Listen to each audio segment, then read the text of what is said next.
Bills Bengals coming up this Sunday with 1 o'clock at 1 o'clock with kickoff at Highmark Stadium. Chris Brown, Eric Wood, Sal Capaccio will be on the play-by-play from the Northwest Bank broadcast booth.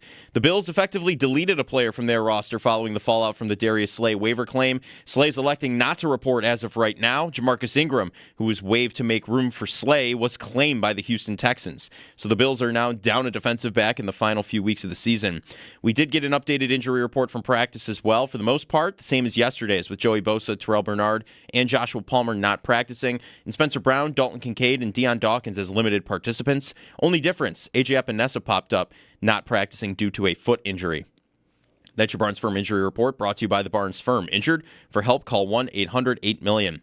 The Sabres, following their loss to Philly earlier this week, look to bounce back in Winnipeg tonight after defeating them at home earlier this week. Puck drop is set for 7 o'clock, and you'll be able to catch all of the game action right here on WGR Sports Radio 550. Around the NFL, the Lions beat the Cowboys 44-30 last night, heavily hindering the Cowboys' playoff chances. And in other news, Packers running back Josh Jacobs with a knee injury was limited in yesterday's practice. Vikings running back Aaron Jones with a shoulder injury limited in yesterday's practice. And quarterback for the Vikings, J.J. McCarthy, has officially cleared the NFL's concussion protocol. And Commanders quarterback Jaden Daniels with an elbow injury practiced in full on Thursday. That's your Paddock Chevrolet Sports Update. Paddock Chevrolet, celebrating 90 years of being your hometown dealership. I'm Joe Cali for WGR Sports Radio 550.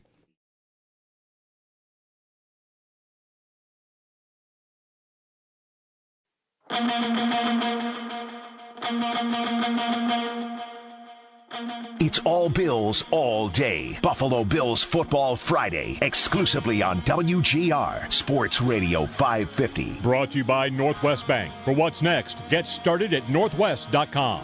By Celino Law. Car crash? Call Celino. Call the Eights. And by Crosby's Pizza and Subs. Crosby's hometown fuel, game day ready since 1922. I don't think we can afford to be inconsistent. Not now. Not that you can ever be, don't get me wrong. Our backs are against the wall. That's the way it is, and that's our mindset. I see a lot of guys that are playing extremely hard, especially when you bring back their starting quarterback who's one of the best in the league and gives them a revamped kind of life. That's a team that's dangerous. That's a team that you don't want to play right now, especially with Joe Burrow at the helm. And a team that, yes, they might be out of contention, but they're there to bust brackets, have nothing to lose, man. We got to make sure that we're doing everything in our power to keep the ball on our side. You're listening to Jeremy and Joe on the home of the Bills. WGR Sports Radio 550. Hey, everybody. Happy Football Friday. Football Friday. We had our Thursday night game last night. It was a heck of a game, Cowboys and the Lions. And now off to football for this week and a bunch of big games. I came in here at a furious pace because I had a couple last-minute things to do, and it made me think about all the jokes about ESPN The Ocho, where they have the most ridiculous sporting events on television. Yes, yeah. Once a year. What is the slippery stairs is one? The competition of who can get up the top of the slippery stairs? Yeah. I got a mundane one for you. Packing kids' lunches. Yeah. Time trials. Yeah. You got 2 lunch boxes in front of you ready, go. Bam. You're just whipping it out. Just going to town, trying to make those lunches as fast as you can. Yeah. Time trials. I think they did grocery race something. Grocery cart races. Yeah. Supermarket Sweep was a heck of a show back in its day. You ever see that? No. Oh, man, let me tell you. What was that? Supermarket Sweep was like? It was a game show where you had to answer clues about items you'd find in the supermarket. And then at the end, you would run around the supermarket filling your cart to try to get the most money possible. Okay. And that was based on how much the items were worth. So everybody knew the strategy. Much like Wheel of Fortune had RSTLNE. Yeah. Supermarket Sweep had you run right to the giant turkeys. And people would just be throwing turkeys into the cart, get $500 worth of turkeys. They capped you at 5 items, though. Oh, okay. So you can only go 5 turkeys. And then you went to, like, prescription drugs, I think. I can't remember what. But it was always the heavy hitters. Like, get in there, get those expensive items. Wait, you just wanted the most expensive cart? Yes, because then they would ring it up, and whoever had the highest number, that's how much money they got to take home or something like that. Okay. I'm seeing that they reincarnated that from 2020 to 22. They did. I guess it didn't last long, though. No, it probably didn't have the same appeal. for whatever reason. Like back, I think it was Yeah. on. I think it was on the Lifetime channel, Supermarket Sweep, but I could be wrong. I don't think we're doing. There's game shows aren't. It's tough to crack the game show market these days. It is. I think. They make a new one every month that I see an ad for during football, and I think, all right, cool, have a good time. I think that'll be canceled within 2 years. Is what I usually think. Right. Steph Curry's Holy Moly was a game show. Yeah, Remember that one? yeah. I think that's long gone. There's- Like everything's gone. There, Family Feud is the only one that it's like. that stands the test of time. Oh, I guess that's an old one too. And Price is Right. Those are the two. That's in jeopardy. All right, three. Your classics run through. It's the ones that keep trying to bring back or create Right. that just will never stick. The ones that are like made up about half trivia, half whatever. The wall, the floor. Yeah. Presumably the ceiling. There's probably a show called Dwayne The Wade Ceiling. is hosting one. It's like there's too many. Right. So anyway, happy Football Friday. Good morning. We'll talk with Chris Brown, with Sal Capaccio, the usual Football Friday routine here as we gear up for Bills and Bengals coming your way on Sunday. Football Friday brought to you by Salino Law Car Crash. Call Salino. Call the 8s.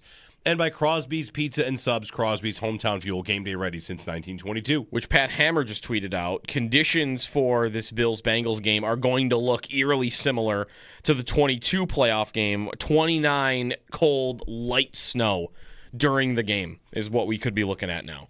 Light snow during the game. Get your cleats ready. Get the right cleats. Get the right cleats. And do we hope it's bad enough to run the ball a lot? And to impact it? Light snow shouldn't impact, I don't think, the Bengals from being able to throw the ball. Should be fine. Should be fine. And isn't the old adage that slippery surface helps the offense no matter what? That the receivers know where they're going and defensive backs don't? Uh-huh. So at worst, like it hurts defenses. But wind, of course, helps defenses. But if it's not going to be windy, then I think it'll be fine. We've seen some pretty windy games. The last weather game at the stadium, I thought, was the Tampa game, which was very windy, and both teams threw it all over the yard. Yes. So, Yes. maybe some snow. It'll be cold.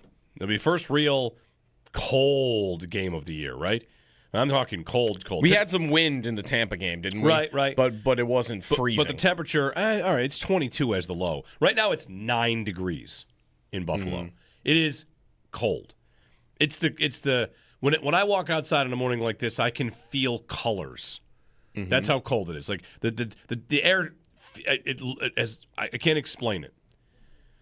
There's a term for people that can feel colors. That's how I feel when it's this cold. colors. Yeah, it feels blue. It feels like I can feel the air, and I feel like I'm seeing an icy blue at the same time. Huh. Like, yeah, I've never heard of this. it's not actually a real thing. I'm just trying to. These are superheroes. These that are do this. that's right. There is the thing about people that actually get things from colors. It's Yeah. also cold enough that it's the first day of the year that I wonder what would it be like if there were no sun, which I do that every year. we when wouldn't it gets see this cold. the extremely bright moon tonight, or because that is the brightest moon I've ever seen in my life. It was big last night for sure. Yeah, And it's It going still to be is. bigger tonight. All right, great. I think so. Great. So, all right, Bills and Bengals on your way. The story on the Bills the next 24 hours will be what they do with the Darius Slay roster spot, as he is not going to report. At least he doesn't think he's going to report. Or he's trying to make his way. To get to the Eagles? Yeah. He went on Emmanuel Acho's podcast last night after the Lions and Cowboys game. And they asked him, if you'd gone to Philly, would you report? And he laughs and he laughs. If you'd gone to Detroit, would you report? And he laughs because he played there. He's got relationships there. He referred to them as like home and second home. And then, he kind of got his straight face on and said, no, I'm with my kids, my son, my oldest. I had a chance to be at his football game and his basketball game. And that felt good. It felt pretty good to kind of just be home. So he really might be honestly taking stock in what he's doing. But I do think he might have let it slip a little bit because he started to say, they asked, will you play football again? Do you think you'll play football? Honestly, I don't know. But then he let it slip in there something to the effect of, I don't know how the league works and all. Like, Right. will the Bills just waive me again? How will this happen? Because they can't trade him. Trade deadline's passed. Correct. So when he said, I don't know how the league works, I think was his little slip of, we're going to wait a minute and see if we can get the Bills off of this spot. Yep. And you can go to the Philadelphia Eagles. The thing, though, that I wonder, I saw that a lot yesterday. Like, this is him getting to Philly. He's going to get to Philly.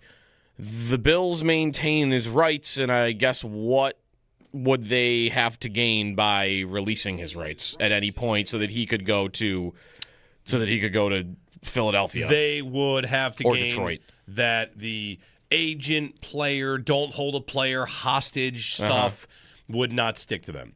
It would be if the guy doesn't want to play for you and wants to play for the Eagles and got waived and you picked him up and he's a respected pro who's been around for a while. Yep. And he's like, I don't want to play there, man. I just want to go back to Philly. I want to finish my career where I started it. And if you don't honor that, I feel like players will, I don't know. Yeah. Not like you're going to get blackballed or anything like that, but players are going to look at you and think like, that's lame. Like, you're just going to hold his rights. You don't gain anything by holding them. He wants to go to Philly. Let him go. Well, unless you think he's bluffing. Unless you think he does want to play football, he's going to do this for a week and say, I'm not playing unless I go to Philly, and then they think he'll just show up. You could do that. But how long do you want to take that? And how many weeks until how much is it worth risking any residual reputation that you have for Darius Slay, who's not much in the first place, right? Like, if he was a more important player or a better player at this stage in his career, I think I would have the mood to say, yeah, you should fight the fight here. You should say, no, we've got you. You're not going anywhere. You're a good player. We have your rights. You're ours. But he's not that. Yeah. He's been terrible this year. So I don't think it's worth – I don't think it's probably worth the headache of like, let's see if he would show up and let's take this on for 2 weeks and then someone files a grievance and I don't know. I would just let it go probably. I would probably let it go also. Someone in the chat points out if he just goes to Philly, the Bills are stuck with his cap hit. I don't know how that works, but his cap hit on Spot Track for the Bills is listed at $348,000. Like, nobody cares. It's fine. Yeah. Nobody cares.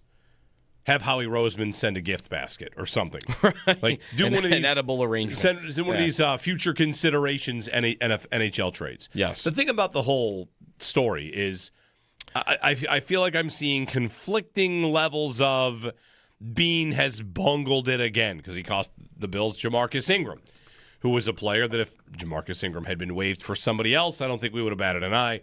I don't know. Are you supposed to expect that a player won't report? You're not the 1-17, 1-16 Titans. You're not the drought Bills. You're a good team that's competitive, and if you pick up a player, usually they'll show up and say, like, sweet, sounds great. Yeah. So are you supposed to contact the agent beforehand? Whatever. I do not think it is the controversy or it is the 5-alarm fire that some might want to say that it is. Am I wrong about that? It depends, I think, what you think of Jamarcus Ingram as a football player and what you're really losing by him leaving for Houston. What is he? He's a fourth-string cornerback on most teams, right? Who could be waived by next week. He could be. He's not a developmental player either. He's 28 years old. Like, how much younger is he even than Darius Slay? Maybe a couple. What's Darius Slay? Like 31 years old, 32 years old? He's not a young player that you just drafted that you're developing along. Like, he's a guy. He's a guy that listen, what they think of Jamarcus Ingram, they must love him for special teams and like pinch in case of emergency, nickel corner type things. He was on the roster last year during the AFC Championship game when Kyrie Elam was getting cooked play after play after play, and guess what they never did? They never put Jamarcus Ingram on the field. So what am I really losing? I'm losing a practice squad. I'm losing a special teamer. Right. And I'm not going to lose sleep over them losing a special teamer. Do you have a nominee for Jamarcus Ingram's most memorable play of this year? Ooh, not of this year. Okay. I had one. I mean, last year's easy. What is it? He had a pick six against Tua. Oh, that's right. Tua tried to loft it to the sidelines. He didn't have the arm strength, and Ingram ran under it. He tried to throw it away. Listen, I've liked Ingram at training camp. He's a physical receiver. He's always really fun to watch in those cornerback receiver drills because he's tough and guys have to fight through him. No, the most memorable play I have for Ingram this year, all due respect to him, is the Drake London play at the end of the half where Cole Bishop got him out at the 1. Uh-huh. He cooked Ingram. Okay. They put Ingram on Drake London one-on-one, and like, that didn't work. I mean, it doesn't seem quite fair to him. Right. On his way to the end zone. Fair to him. That was Jamarcus Ingram over Drake London one-on-one. Yeah. And Drake London catch and almost to the 1. If he gets in, whatever, almost to the end zone. If he gets in, it's 28-7 at halftime. Yeah. Whatever the score would have been. So whatever, like the Darius Slay thing, it's not great. My favorite thing about the Darius Slay story, so the Bills, claim him off waivers from the Steelers. Who knows if he just wants to angle to go to Philly? If he wants to, I'd say just go, fine, whatever. You can't even trade for a seventh-round pick swap. My favorite thing about all of it is that we don't have to have an identity crisis about it.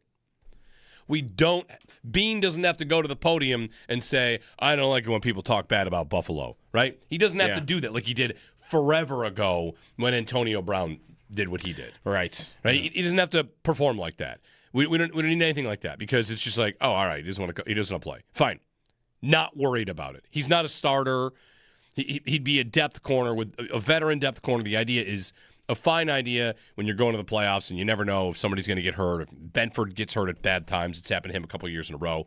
So I'm not that worried about it. And if you're up in arms about it, my guess is it's kind of like when the Bills give up a 3rd and 17. You're already mad at Sean McDermott coming into the game, and now a play happens and you're mad again, right? So to me, that's what this is. You give up a 3rd and 17. It's unfortunate. Get a stop next. Get somebody else on the roster. And with an open roster spot, they'll probably elevate someone from the practice squad, or you could always go and sign somebody from somebody else's practice squad. I was going to say, are they in the market for a veteran corner of some repute? Because that's what they were trying to replace Jamarcus Ingram with and Darius Slay. So are they going to go call Stephon Gilmore today? Or somebody like that? Hold on. Is he on anybody's? We don't have him on a roster on former Bill, future Bill. I believe we were told he was ineligible because he was pre-McDermott. That's right. That is correct. But because it'd be a huge score, would be huge. But what hundreds of points. What are they looking for? Are they looking for just some guy no one's ever heard of that's going to come in and play special teams? Are they looking for some 32-year-old corner that has played a lot of snaps in the league and was a Pro Bowler 4 years ago? And is their depth, their break glass in case of emergency if there's injury in the playoffs, or if there's a game where Hairston or White look like they don't have it, they got to put someone in like that. I think that's what they were looking for in Slay. I don't know what they could have been looking for in Darius Slay. So there could be guys like that are still out there that would, I think, fit that profile. Getting Gilmore is one of them. I want to pick up Brandon Codrington as soon as possible. Isn't he on the team? Is or he on the practice squad? Is he on the practice squad? Okay. He's on. I think he might be back on the practice squad. He made his way back? Okay. Yeah, he's on the practice squad. All right, never Can't mind. have him. Can't have him. That shows how good of a pick it was. They do have Dane Jackson also on the practice squad. What is that? What the move is? They're just going to promote Dane Jackson to the active roster? Probably. So, yeah. I agree, though, on they're a good enough team. And it didn't Slay come out and say anything like it's a high-class organization. Like Rosenhaus said that. Oh, Rosenhaus said that. The agent said that, which Okay. is the agent, first-class organization, Yeah. Well, if he's saying that, that's a little bit different. I think it's also. I don't think it's bad, and they can't. He's not a big enough name or player to do any harm to their reputation as a franchise. No, in the slightest. And not even just that. Like Devontae Adams might have said, "I don't want to play there," and that's totally fine too. Like you don't have to. Darius Slay is a 34-year-old corner. Anybody that's 34 that doesn't want to go to any team they've never played for, to me, is totally fine. I'm old. I don't want to go to a new city. I've got a family. I want to go to maybe. I mean, he spent this year. It was a 1-year contract in Pittsburgh, right? Yep. And which, by the way, that is where he had 1 year in Pittsburgh to begin his career before he went to Philly for a bunch of seasons. So he had been. Oh no, sorry. I'm literally looking at the flip side of his career. He started in Detroit. Yeah, Detroit and then Philly. So does he live in Philly with family, and then they're done with him? He says, "All right, a 1-year deal, as close to Philly as possible. I'll stay in Pittsburgh. It won't be hard for me to get home if I need to on bye weeks and such." And now Buffalo's not that far either, but yeah, I don't want. I'm old. I don't want to move. I don't want to start a new place. If the same team had called me, fine, I'll do that. Right. It's kind of the flip side of what the Bills have done, right? Tre'Davious White said, "I wouldn't play for anybody but the Bills." Right. And we watched the Bills, so it's like, oh, cool, he came back here. That's Darius Slay at this point. If Trey would have been picked up off waivers instead of signing with the Bills, he's picked up off waivers by the Seahawks. Does he say, "I'm not going to go, I'm going to retire"? Maybe. Maybe guys need convincing by their old coaches that they have a little bit left in the tank. So it's not great to lose a player for nothing, but it's not like you lost, a player that will be of significant consequence. Yeah. So he went to Houston. Who went to Houston? Ingram? Jamarcus Ingram. Ingram went to Houston, right. I don't think they'll need him very much. No, probably not. They'll be fine. So whatever. Does Slay get on the? Is he an Anquan Bolden level former Bill or no? Anquan Bolden suited up in a practice jersey. Okay, that's a higher level. It is. All right, so he's on, but he's also above the Antonio Brown level because Brown was never officially on the roster. Right. Slay was for 17 hours, maybe. Yes. Okay, so he's somewhere in between Brown and Bolden. Yeah. He's like Steve Beijing with the Sabres, which is a deep pull. Yeah, you're going to have to explain that to right. me in the break. I forget. You forget, but, well. He was on paper on the team like before a season? Yeah. Okay. Well, I don't know the timeline of it, but check it out. You'll immediately remember where he slots in. Brad in Central PA. Hey, Brad, good morning. Jeremy, Joe, good morning, guys. So went to watch the game at a local sports bar. I live in Central Pennsylvania now, from Buffalo. But I went with five total of us, 4 other guys. We went to the sports bar to watch the first half of that game last night. I'm a Bills fan. There was another guy there. He's a Bills fan. The other 3, being from Pennsylvania, they were 2 of them were Steelers, 1 was an Eagle. So we were having this discussion. Out of all the teams just in the AFC that are in the playoff picture right now, and we included the Texans for this as well, all of them except me were saying we're ranking the rosters, okay, of the teams that are in the playoffs. Everyone was saying Bills have the worst roster. Best quarterback, worst roster out of all the teams that are currently in the playoff pictures in the AFC, just in the AFC. Okay. One of your guys' opinion. Hang up and I'll listen. Thanks, Brad. Guys. I would say they definitely have a better roster than Pittsburgh. Yes. Definitely. Definitely that. Pittsburgh's going to make the playoffs. Anybody else? Better roster. Well, it can get difficult to get definitely better or definitely worse. Yeah. How about even, are they in the same tier as Jacksonville? Sure. The Chargers? Sure. The Right? Colts? Sure. Okay. Who are they definitely worse than? Put it that way. Who's their roster definitely worse than? People would like to say the Ravens. Right.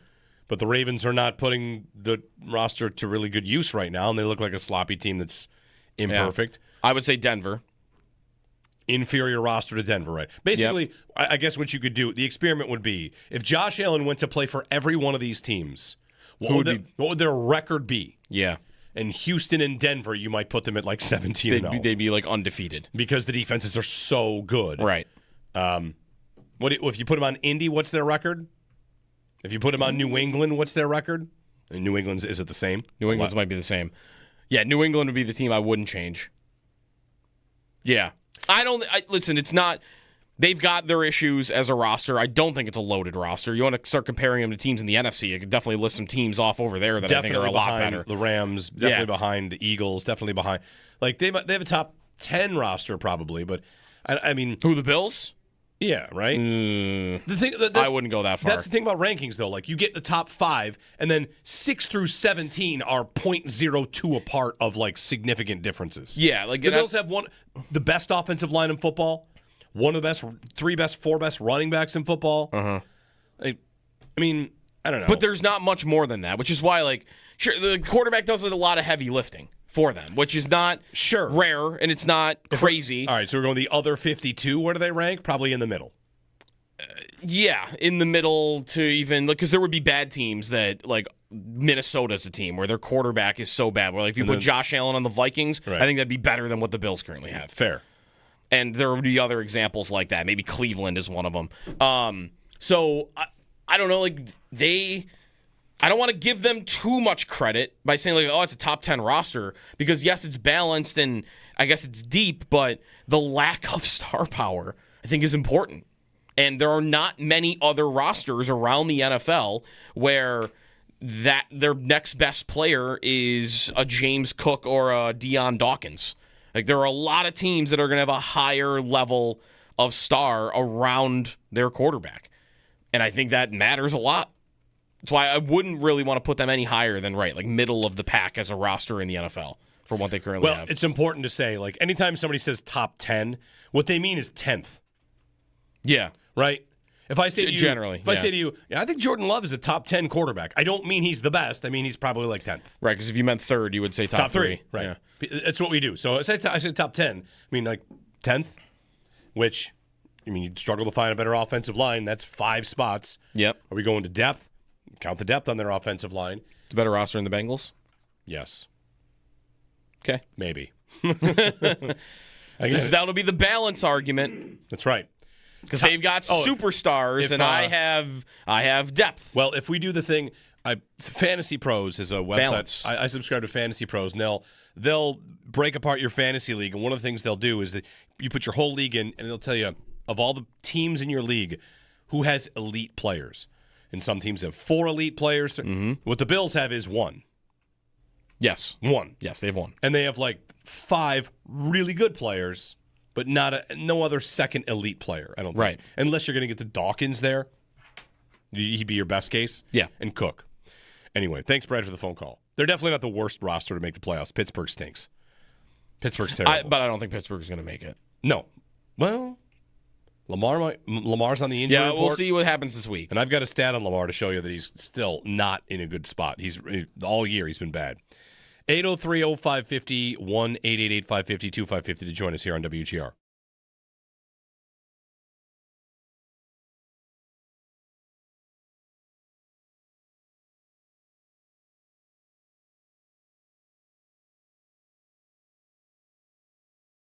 The story on the Bills the next 24 hours will be what they do with the Darius Slay roster spot, as he is not going to report. At least he doesn't think he's going to report. Or he's trying to make his way. To get to the Eagles? Yeah. He went on Emmanuel Acho's podcast last night after the Lions and Cowboys game. And they asked him, if you'd gone to Philly, would you report? And he laughs and he laughs. If you'd gone to Detroit, would you report? And he laughs because he played there. He's got relationships there. He referred to them as like home and second home. And then, he kind of got his straight face on and said, no, I'm with my kids, my son, my oldest. I had a chance to be at his football game and his basketball game. And that felt good. It felt pretty good to kind of just be home. So he really might be honestly taking stock in what he's doing. But I do think he might have let it slip a little bit because he started to say, they asked, will you play football again? Do you think you'll play football? Honestly, I don't know. But then he let it slip in there something to the effect of, I don't know how the league works and all. Uh-huh. Like, right. Will the Bills just waive me again? How will this happen? Because they can't trade him. Trade deadline's passed. Correct. So when he said, I don't know how the league works, I think was his little slip of, we're going to wait a minute and see if we can get the Bills off of this spot. Yep. And you can go to the Philadelphia Eagles. The thing, though, that I wonder, I saw that a lot yesterday, like, this is him getting to Philly. He's going to get to Philly. The Bills maintain his rights, and I guess what would they have to gain by releasing his rights at any point so that he could go to Philadelphia? They would have to gain Detroit. That the agent, player, don't hold a player hostage stuff would not stick to them.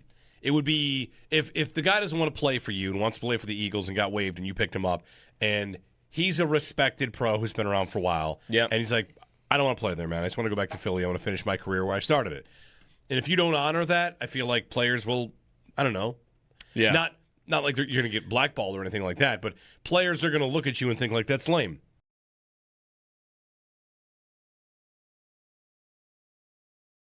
The thing about the whole story is I feel like I'm seeing conflicting levels of Bean has bungled it again because he cost the Bills Jamarcus Ingram, who was a player that if Jamarcus Ingram had been waived for somebody else, I don't think we would have batted an eye. I don't know. Are you supposed to expect that a player won't report? You're not the 1-17, 1-16 Titans. You're not the drought Bills. you're a good team that's competitive, and if you pick up a player, usually they'll show up and say, like, sweet, sounds great. Yeah. So are you supposed to contact the agent beforehand? Whatever. I do not think it is the controversy or it is the 5-alarm fire that some might want to say that it is. Am I wrong about that? It depends, I think, what you think of Jamarcus Ingram as a football player and what you're really losing by him leaving for Houston. What is he? He's a fourth-string cornerback on most teams, right? Who could be waived by next week. He could be. He's not a developmental player either. He's 28 years old. Like, how much younger is he even than Darius Slay? Maybe a couple. What's Darius Slay? Like 31 years old, 32 years old? He's not a young player that you just drafted that you're developing along. Like, he's a guy. He's a guy that listen, what they think of Jamarcus Ingram, they must love him for special teams and like pinch in case of emergency, nickel corner type things. He was on the roster last year during the AFC Championship game when Kyrie Elam was getting cooked play after play after play, and guess what they never did? They never put Jamarcus Ingram on the field. So, what am I really losing? I'm losing a practice squad. I'm losing a special teamer. Right. And I'm not going to lose sleep over them losing a special teamer.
Bills, Bengals coming up this Sunday with kickoff at 1 o'clock from Highmark Stadium. Chris Brown, Eric Wood, and Sal Capaccio will be on the play-by-play from the Northwest Bank broadcast booth on the Buffalo Bills radio network.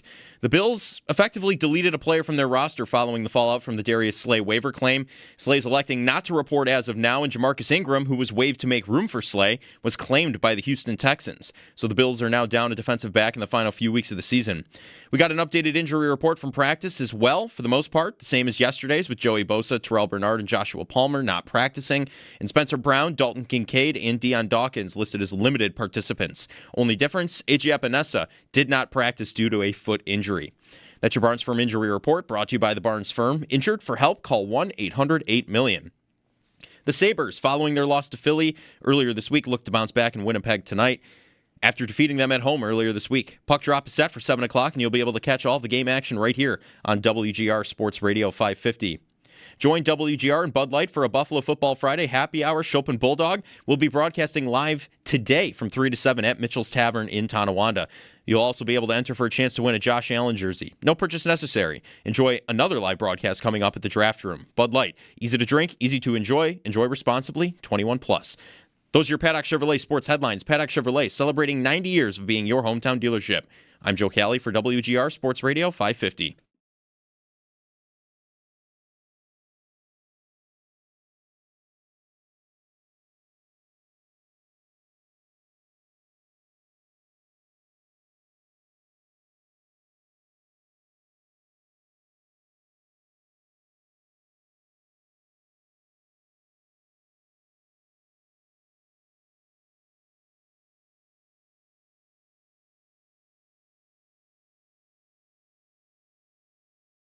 Do you want to go to Buffalo? The thing is with that is just that fact that I just got out of Pittsburgh. I don't feel like packing up, moving again. I'm like, bro, I'm 13 years in. Like, I done did it. Now, they would have caught me about 28, 29. Yeah. I might, you know what I'm saying? I was like, okay. Yeah. You know what I'm saying? Because that's a top organization, man. Yeah. They got a lot of great things going. They be winning. They go to the playoff. They got a franchise quarterback. So it wasn't a bad fit. They just caught me at a bad time, honestly. Gotcha. You know, That's good. That's well you know said. What I'm saying? That's well They said. not catch me at a bad time. You know, I told him, you know, I talked to him. You know, it was just like a neutral talk.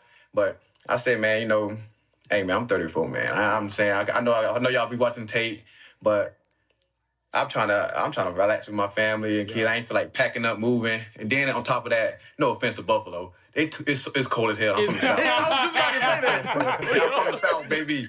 We don't know what snow look like that good. That's too high of snow. I see them blizzards, but if they would have caught me about 28, 29 years old, I would have had no problem. I'd have been ready. Darius Slay with Emmanuel Acho. I think if you have any problem with his side of this, you're working too hard, you're trying to be mad. You're just trying so hard. You just want to be mad about something. You want to be mad at Bean. You want to be mad at a player. Maybe you can be mad at Bean if you think like this process backfired for the nominal upgrade, whatever. But, man, the idea of getting mad at a 34-year-old, almost retired defensive back who's like, I don't want to move again. I don't want to go to a new place. That is as normal a thing as a person could possibly say. Like, you know what? No, I was getting waived. He didn't even say if Philly had picked me up, I would have gone there. But it is not any different. Gabe Davis signed here and said he wouldn't sign anywhere else. Travius White, Jordan Poyer, Phillips has said it a million Jordan times. Phillips, Jordan Poyer. Yeah. The team is full of players that literally say they only want to play here. And actually, for some reasons, we actually don't like all that either. But still, it goes too far. It is so many players like, I would just play here. Here's a guy that's like, he didn't say it, I just want to play there. And like, oh, wow, that is selfish. Yeah. Like, is Jordan Poyer being selfish for only wanting to play for the Bills? Is Tre'Davious White being selfish? Please. You're just working so hard to be mad at a player that is not of significance here. Yeah, he's not worth it. I'm glad he said the thing about, like, spending time with his family, and, like, that's another reason why. Because, really, like, I'm 34. I don't want to move. It's like, that's football ingrained in us, right? Like, he's not 70. He's 30. He's 34. You're still in a stage in your life when a lot of people are still willing to move around. No. If you didn't have a 34 family. is football 70. Yeah, but it is. But he's not 70. He's 34. That's 70. He's still a young person. How many more games are he going to play in his life? 6? Right. Like, I'm going to go and I'm going to live in a hotel. I know, but like, that's the nature, that's the profession making you think that he's like a person that couldn't be at an age where he's moving. But the family part of it is, again, more important anyway, I think. I'm not worried about it. No, not at all. Good morning. He probably wouldn't have played, right? That's the other thing. Let's say he did come. Was he going to play? No. Maybe if he's better. What was he going to do? Better than Tre'Davious White? Maybe. White's been decent. And if someone's better than Tre'Davious White, you're hoping it's Hairston. Football Friday brought to you by Salino Law. Car crash, call Salino and call the 8s. And by Crosby's Pizza and Subs, Crosby's Hometown Fuel, game day ready since 1922. You know how they say don't go grocery shopping while you're hungry? People say that because if you do that, you'll buy more stuff. You'll buy stuff you don't want because you're thinking like, man, I'm really hungry. Yeah, that looks good. Don't start your sleigh takes with like guys that want to be here and thinking back to the drought and thinking back to the dark days. You just don't have to let it in. Don't let the bad thoughts in. It's totally fine. Will he, if he gets to the Eagles somehow, some way, will he get booed in Week 17? Wow. Wow. It's possible, right? It's sure. Anthony in New York City. Hey, Anthony, good morning. Morning, guys. If he doesn't want to report, why is it being just cut him? He probably will. I was going to say it probably will happen. Probably will. I would think they would waive him. He wants to be a baby, crybaby. Cut him. Why is he being a crybaby? He's not even being a crybaby. He didn't ask to be claimed. Doesn't matter. That's still being a crybaby. Oh, please. I got nothing for him being a crybaby. It's just ridiculous. Yeah, I don't either. Players get drafted without their permission of where they go. They have to go there. You have to move, sometimes across the country. You get paid well. You have to stay there for your first-round pick 4 years. Then the team decides if you get a fifth-year option. Then they negotiate with you, likely before you get to free agency. Here's a guy that is 34. He gets to do what he wants. I don't. Well, maybe not. He might have to pick between the Bills and retirement. Sure, if the Bills force that, which I think would be Bush League. I think that's Bush League. Just let him go. Let him go. I think it's in perpetuity, too, isn't it? What's that? Like, you just get his rights forever. Like, if in 2 years he said, I wanted to try one more time, like, well, okay, well, the Bills own it. So if the Bills want to hold his rights the entire offseason and then have Howie Roseman trade a 7th-round pick if Anquan Bolden next year's deadline. If Anquan Bolden came out of retirement today, I think the Bills own his rights. Great. Congratulations. Right? Butch on the east side. Hey, Butch. Gentlemen, thanks for taking my call. I love them as you love WGR to the fans who listen and watch this show. I definitely love you. Let me get right to it, Jay. Jay, you've been knowing me for a long time. You know, I don't stutter about things. It's true. I speak about what I know. I'm going to speak about something that's very sensitive, and a lot of people out there might not like it, but I'm just going to be truthful. Years ago, Bruce Smith, Thurman Thomas, Andre Reed, they were allowed a long time ago. They'll get off work, they'll come to the pubs, have a couple drinks, and going back to Orchard Park. Since those times after Ralph Wilson came, the regime changed. A lot of players, are allowed to go certain places and not allowed to go certain places. They have families. See, we always look at the athlete. We always look at the entertainment. We always look at the person that we root for. But we never look at their families. And this is why a lot of things, and I'm just going to put this aside, I'm going to leave it there. See, everybody always think about the Keon Coleman situation about being late. That's all they know about, but there's more to it than that story. But anyway, I'm going to put that on the shelf. When Waddle came out, Waddle didn't really want to come to Buffalo. Brandon Beane wanted him. Brandon Beane made a deal and wanted to give him a first-round pick of next year. Basically, it was almost an agreement. Brandon Beane already had a deal with Miami. Waddle didn't want to come to Buffalo, so Miami switched the gears and said, give me a first-round pick this year, knowing that Brandon wasn't going to do it. That's why Brandon was so embarrassed at the trade deadline. But I'm not going to say that. Whether or not he wanted to come here wouldn't have been – I don't know how that affects Miami's desire to get a different year's pick. Well, the thing about it is if you Josh Allen, and I'm the owner of the Bills – and another team wants me, and I done did a lot for your organization, I don't want to go there. You respect me and respect my family. You don't send me there. That's what I'm speaking about. Sure. You could just say no. Changing the price to basically the same price, but in a different year, doesn't to me really speak like they respected him. If you're going to respect a player and not trade a player, you just don't trade a player. You don't trade a player, but I'm saying if I requested for a trade, and at that time you were looking for a business deal, and Waddle did want to be traded, he just didn't want to come here. That's the point I'm trying to make. Do we have any sort of information about that actually being the case? Again, like I said, when I started this conversation out, I said, Jay, you know me. I don't speak about things like that. I just don't rattle off my mouth when I speak. For 40 years. I don't do that. I'm going to leave it right there because that's something totally different about where I'm about to go with this. Now, Darius Slay, in this case, played at Detroit, played at Philadelphia, and now he played at Pittsburgh. He played at places that were, as Sean McDermott said, we built our culture. You know what I mean? You have to have a culture. A lot of these players that we get retrades don't want to come in. I take for a perfect example, DeAndre Hopkins. He first thing that Von Miller said when he first got here, I'm going to bring players and bring them to this roster. Von went out and recruited. He recruited hard. O.J. Beckham. These cats even want to come here. They'd be like, what do you do when on the off season when you're not practicing? Now, what we do is we get the retreads, we get the Poyers, we get the losses, we get all these because you know why? They've been here already. They know our city. They know they know how we operate. They know what to do, what not to do. They know where to go when you're off work. It's the same thing with you and I. Like I said, I love my city. I taught here for 27 years and went to the military, and I love my people. But certain people can live in Western Europe and certain people can't. And this is what I'm saying. So regardless of the name on the back of the jersey that we would like to recruit and like to have on our football roster, we've been doing this since Brandon Beane has been here. He's been out here bringing visitors in here. They're coming here one day. You think they're going to sign, and they sign somewhere else. All right, I'm going to jump in on a couple things, Butch, because we got to get to a break. With Hopkins and Beckham, they could have signed either one of those guys. Hopkins basically said he wanted to come here. They both definitely would have come here. The Bills just didn't do it. Yeah. They both definitely would have done And it. Beckham, remember, didn't sign anywhere. Right. And then when he visited with the Bills, didn't sign with the team that season. Right. And it's because nobody wanted to pay him enough. And when he went to Baltimore, he got $15 million. And his knee wasn't right. Right. Like, not every player that doesn't sign with the Bills is making some sort of overarching statement about the franchise. Like, no, I don't. The last time this happened before Slay was probably a long time ago. Or it's Devontae Adams, who maybe the Bills wanted to trade for him, and he wanted to go play with Rodgers.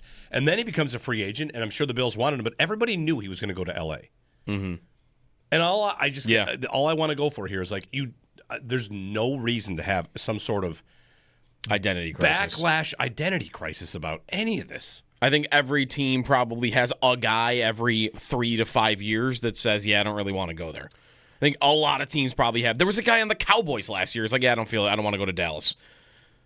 That's Dallas. Right, right. Do you think they were having an identity? I get it because it does happen here historically, but I don't think it happens in recent Bills history, and I would not expect it to continue to happen to the Bills. Think of how many players did not want to go to New England. They couldn't get anybody to sign. Right. For a long time. Like, that's New England. You got plenty of teams that nobody wants to go to Pittsburgh right now. Nobody wants to, like...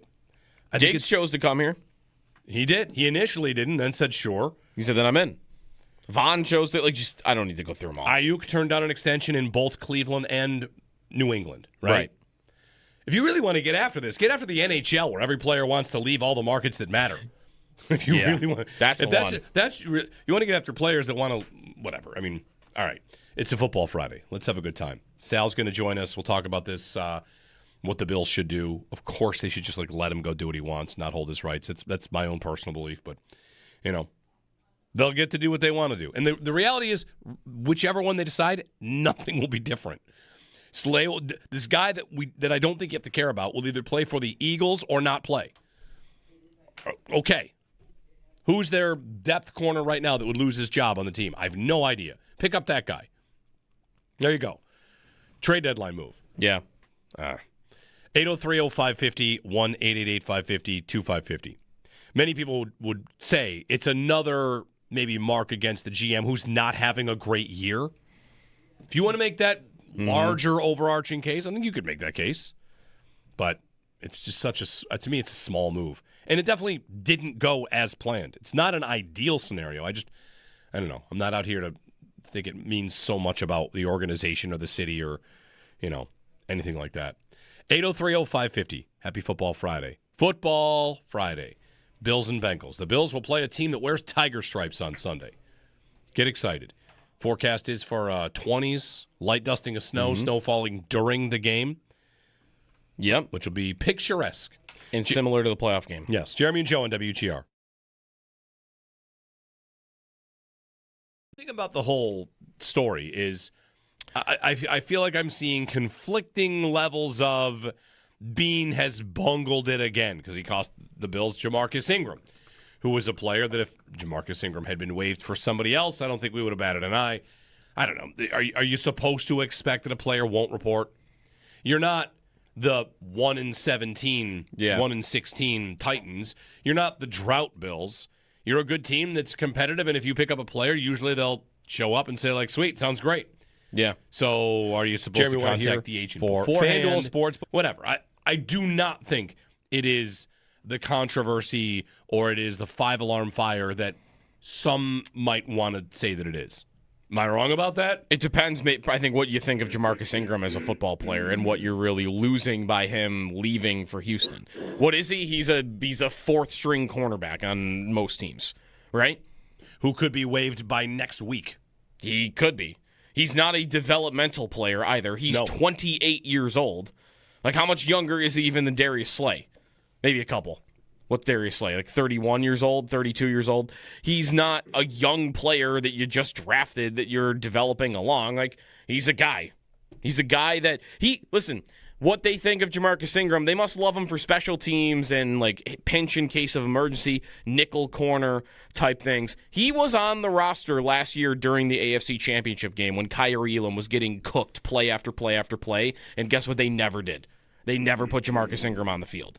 So What am I really losing? I'm losing a practice squad. I'm losing a special teamer. Right. And I'm not going to lose sleep over them losing a special teamer. The story on the Bills the next 24 hours will be what they do with the Darius Slay roster spot, as he is not going to report. At least he doesn't think he's going to report. Or he's trying to make his way. To get to the Eagles? Yeah. He went on Emmanuel Acho's podcast last night after the Lions and Cowboys game. And they ask him, if you'd gone to Philly, would you report? And he laughs and he laughs. If you'd gone to Detroit, would you report? And he laughs because he played there. He's got relationships there. He referred to them as like home and second home. And then, he kind of got his straight face on and said, no, I'm with my kids, my son, my oldest. I had a chance to be at his football game and his basketball game. And that felt good. It felt pretty good to kind of just be home. So he really might be honestly taking stock in what he's doing. But I do think he might have let it slip a little bit because he started to say, they asked, will you play football again? Do you think you'll play football? Honestly, I don't know. But then he let it slip in there something to the effect of, I don't know how the league works and all. Like, right. Will the Bills just waive me again? How will this happen? Because they can't trade him. Trade deadline's passed. Correct. So when he said, I don't know how the league works, I think was his little slip of, we're going to wait a minute and see if we can get the Bills off of this spot. Yep. And you can go to the Philadelphia Eagles. The thing, though, that I wonder, I saw that a lot yesterday. Like, this is him getting to Philly. He's going to get to Philly. The Bills maintain his rights, and I guess what would they have to gain by releasing his rights at any point so that he could go to Philadelphia? They would have to gain Detroit. That the agent, player, don't hold a player hostage stuff would not stick to them. It would be if the guy doesn't want to play for you and wants to play for the Eagles and got waived and you picked him up and he's a respected pro who's been around for a while and he's like, I don't want to play there, man. I just want to go back to Philly. I want to finish my career where I started it. And if you don't honor that, I feel like players will, I don't know. Yeah. Not like you're going to get blackballed or anything like that, but players are going to look at you and think like, that's lame.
Jeremy and Joe, happy Football Friday, reading Tim Graham's piece in The Athletic about the Darius Slay news and how, I guess one angle, if you want to do this, is you think you have a Super Bowl chance, and so do the Eagles, and you could keep a player off the Eagles that they think would be their Tre'Davious White, right? The guy that only wants to play for you. Mm-hmm. And in here is a quote from Nick Sirianni about, one thing you're always doing in this room is you're correcting things that are not up to standard, and you're praising things that are up to standard. I think the guys have a real good feel of the communication. That is a quote from the Eagles staff writer Brooks Kubina. So, you are preventing Philadelphia from adding a piece, which, if that's the reason you do it, and you could keep him on the bench, I guess you could. A very shrewd move as a GM. Yeah. You could. You also do play them in Week 17. You do. You could wait until Week 17. Yep. And then waive him, right? Playoff rosters get bigger, so you might have more room. Whatever. Tim points out that when Anquan Bolden retired, he asked to be released, and the Bills did not honor that, and they kept his rights and he retired. So they already kind of played hardball with one player and said, we're not going to let you go, and he did retire. So maybe Darius Slay does retire, and this is all, over. 803-0550, our phone number. I just don't think you have to get upset about it from the standpoint of, being mad at him. That's all. He doesn't have to become a villain? No. There is a list of these guys, though. I don't know if he'll go on it. Right. The list is, including in Tim's piece, Dree Archer. Dree Archer. Have we been walking around carrying a Dree Archer? I was reminded of that yesterday. The first guy I thought of was Rusty Klesla, which was a Sabre player. Rostislav Klesla. He decided, I don't want to go there. Right. Which was at the time the worst team in the NHL we had seen in decades. Patrick Berglund, who just retired. That's another one. Just left. Yep. I saw Cal O'Reilly was someone who just quit. Okay. I don't want to be here anymore. I'm done. I feel like the Sabres. We have a list. It's a different. They're more of them were hockey guys. Yeah, it's a I think the only football guys I saw were Bolden and Archer. Well, Tim mentioned that Richie Incognito did not want to come to Buffalo, and neither did Sean Merriman, and they both did. So We'll see. We'll get Sal in on this. 803-0550, 1-888-550-2550. Lions score a big win last night over the Cowboys and really helped their playoff chances. They look a lot better, a lot more live after that one. Amon-Ra St. Brown did play, and he was great. He's great for them. He's an incredible receiver. Anyway, all right, Sal on the other side here on WGR.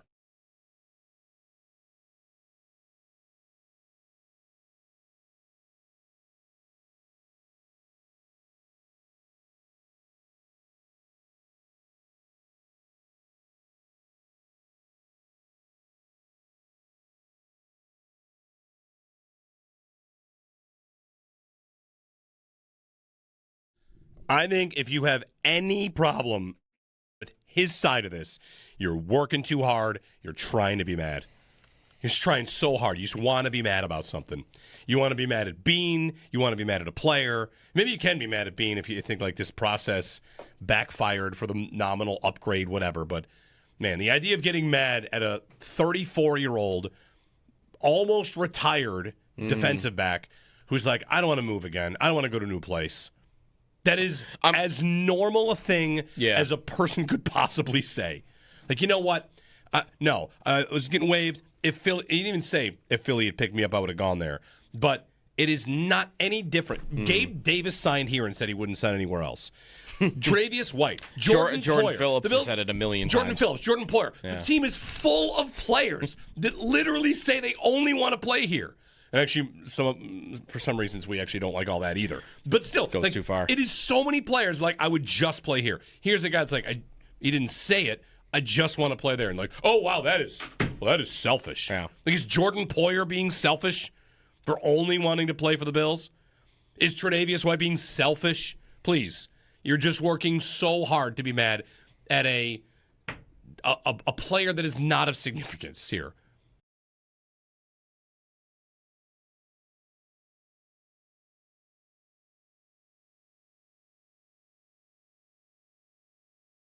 The story on the Bills the next 24 hours will be what they do with the Darius Slay roster spot, as he is not going to report. At least he doesn't think he's going to report. Or he's trying to make his way. To get to the Eagles? Yeah. He went on Emmanuel Acho's podcast last night after the Lions and Cowboys game. And They ask him, if you'd gone to Philly, would you report? And he laughs and he laughs. If you'd gone to Detroit, would you report? And he laughs because he played there. He's got relationships there. He referred to them as like home and second home. And then, he kind of got his straight face on and said, no, I'm with my kids, my son, my oldest. I had a chance to be at his football game and his basketball game. And that felt good. It felt pretty good to kind of just be home. So he really might be honestly taking stock in what he's doing. But I do think he might have let it slip a little bit because he started to say, they asked, will you play football again? Do you think you'll play football? Honestly, I don't know. But then he let it slip in there something to the effect of, I don't know how the league works and all. Like, right. Will the Bills just waive me again? How will this happen? Because they can't trade him. Trade deadline's passed. Correct. So when he said, I don't know how the league works, I think was his little slip of, we're going to wait a minute and see if we can get the Bills off of this spot. Yep. And you can go to the Philadelphia Eagles. The thing, though, that I wonder, I saw that a lot yesterday, like, this is him getting to Philly. He's going to get to Philly. The Bills maintain his rights, and I guess what would they have to gain by releasing his rights at any point so that he could go to Philadelphia? They would have to gain Detroit. That the agent, player, don't hold a player hostage stuff would not stick to them. It would be if the guy doesn't want to play for you and wants to play for the Eagles and got waived and you picked him up and he's a respected pro who's been around for a while. Yeah. And he's like, I don't want to play there, man. I just want to go back to Philly. I want to finish my career where I started it. And if you don't honor that, I feel like players will, I don't know. Yeah. Not like you're going to get blackballed or anything like that, but players are going to look at you and think like, that's lame.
Bills-Bengals coming up this Sunday with kickoff at 1 o'clock from Highmark Stadium. Chris Brown, Eric Wood, and Sal Capaccio will be on the play-by-play from the Northwest Bank broadcast booth on the Buffalo Bills radio network.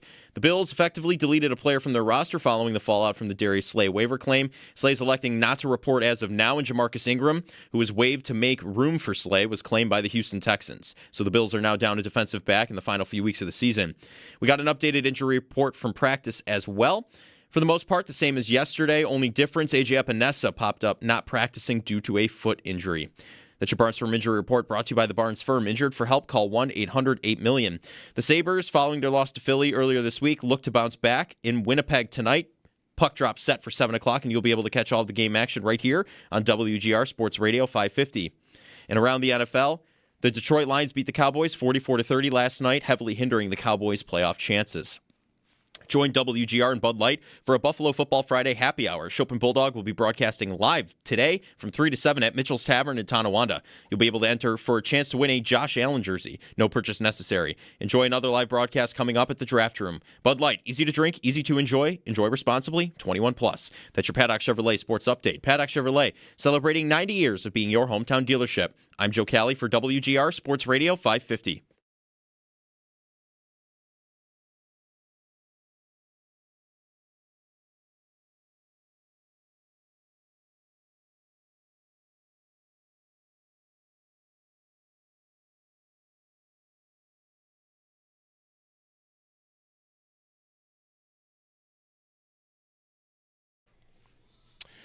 All right, good morning. It is a Football Friday brought to you by Salino Law. Car crash, call Salino. Call the 8s by Crosby's Pizza and Subs, Crosby's Hometown Fuel. Game day ready since 1922. Football Friday. The Cowboys and Lions last night, a shootout as expected. Jahmyr Gibbs, 3 touchdowns, and both quarterbacks went over 300 yards. Dak had 376. It was a game that CeeDee Lamb left with a concussion.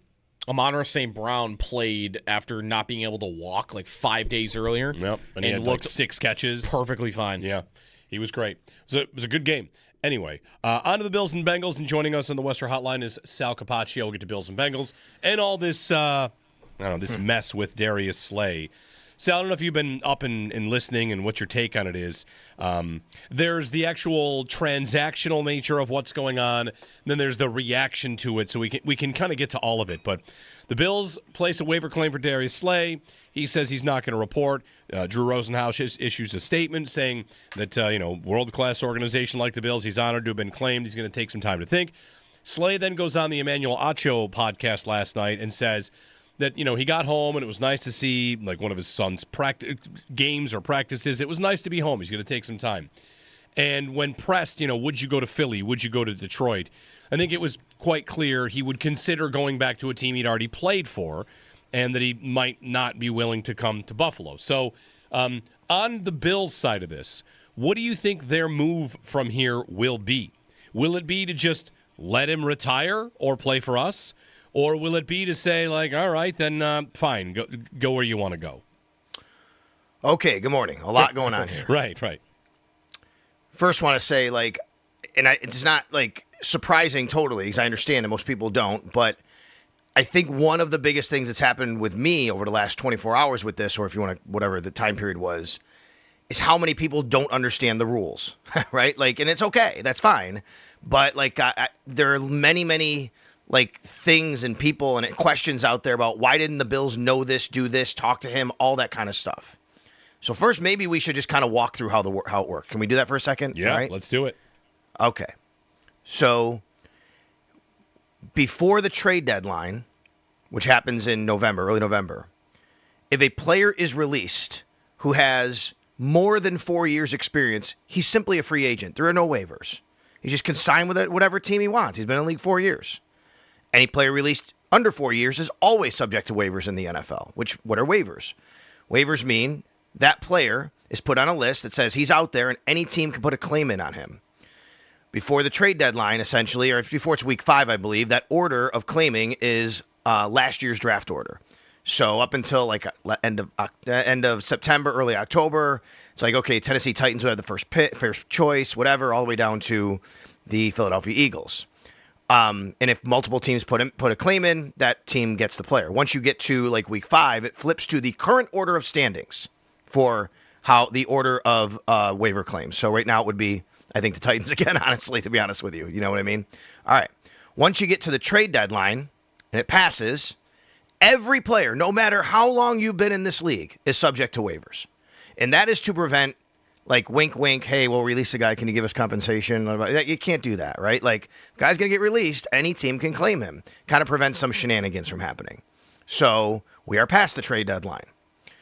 Darius Slay gets released. That means he goes on waivers. Now, apparently from what happened in Pittsburgh, I think there was a mutual parting of the ways, right? I think that's why he was released. He was a healthy scratch last week. Asante Samuel played against the Bills. Things weren't going very well for him, so Pittsburgh Steelers released him. So because we're past the trade deadline, he goes on waivers. So now he's on this list where any team can say, oh, we want that guy, and you put a claim in for him. He is still property of the Pittsburgh Steelers while he's on the waivers. You can't just call him up. You can't contact him. You can't talk to his agent. Hey, you going to come to Buffalo? Hey, you going to come to Detroit? You can't do that. Now, I will say, there's a guy named Jeff McClain who writes for the Philadelphia Inquirer who actually did report when this happened. He thought it might be possible Slay wouldn't report to Buffalo once he was claimed. So for him to say that tells me there had to be something out there percolating that maybe people knew about it. It doesn't matter. The way the league works is we want this guy. We're going to put a claim on him. You don't call his reps, Drew Rosenhaus, his agent. You don't call him. You don't call the Steelers. You just say, we're putting a claim on him. And when the time comes and 4 o'clock that day, the next day, when the waiver claim is, because every team has like 24 hours to put that claim in, and then that's it. You put your claim in, then you put your pen down. When that happens, the league goes, here's who he's awarded to. Mm-hmm. I remember back in the day, do you guys remember when Sean Merriman was claimed by the Buffalo Bills? Yes. Buddy Nix. Yep. Merriman has told the story many times. He goes on waivers. He gets a call from Buddy Nix and goes, hey, we just claimed you. And he goes, what are you talking about? I am not going to Buffalo. Like, he had no idea. Like, these guys, they don't know. Whoever claims him, claims him. He ultimately came to Buffalo, obviously. So add him to your list, by the way. But he came to Buffalo, right? But you don't know. So they go through the process. The Bills claim Darius Slay. Then they find out after he's claimed, I'm not going to Buffalo. For whatever reason, he says, I'm not going to Buffalo. Well, once the Bills claimed him, the only way they can do that, the only way they can add him, they must make room on the roster. Because when you claim somebody, whether that is a less than 4-year player early in the season or a 4-year player after the trade deadline, no matter what it is, when you claim somebody off waivers, you must add him immediately to your 53-man roster. You cannot just put him on the practice squad. You have to add him to your 53-man roster. So the Bills had to make a roster move. They chose to release Jamarcus Ingram, who subsequently does what? Goes on waivers like anybody else. Right? Mm-hmm. Day later, the Houston Texans pick him up. So now the Bills have this player, Darius Slay, who's on their 53.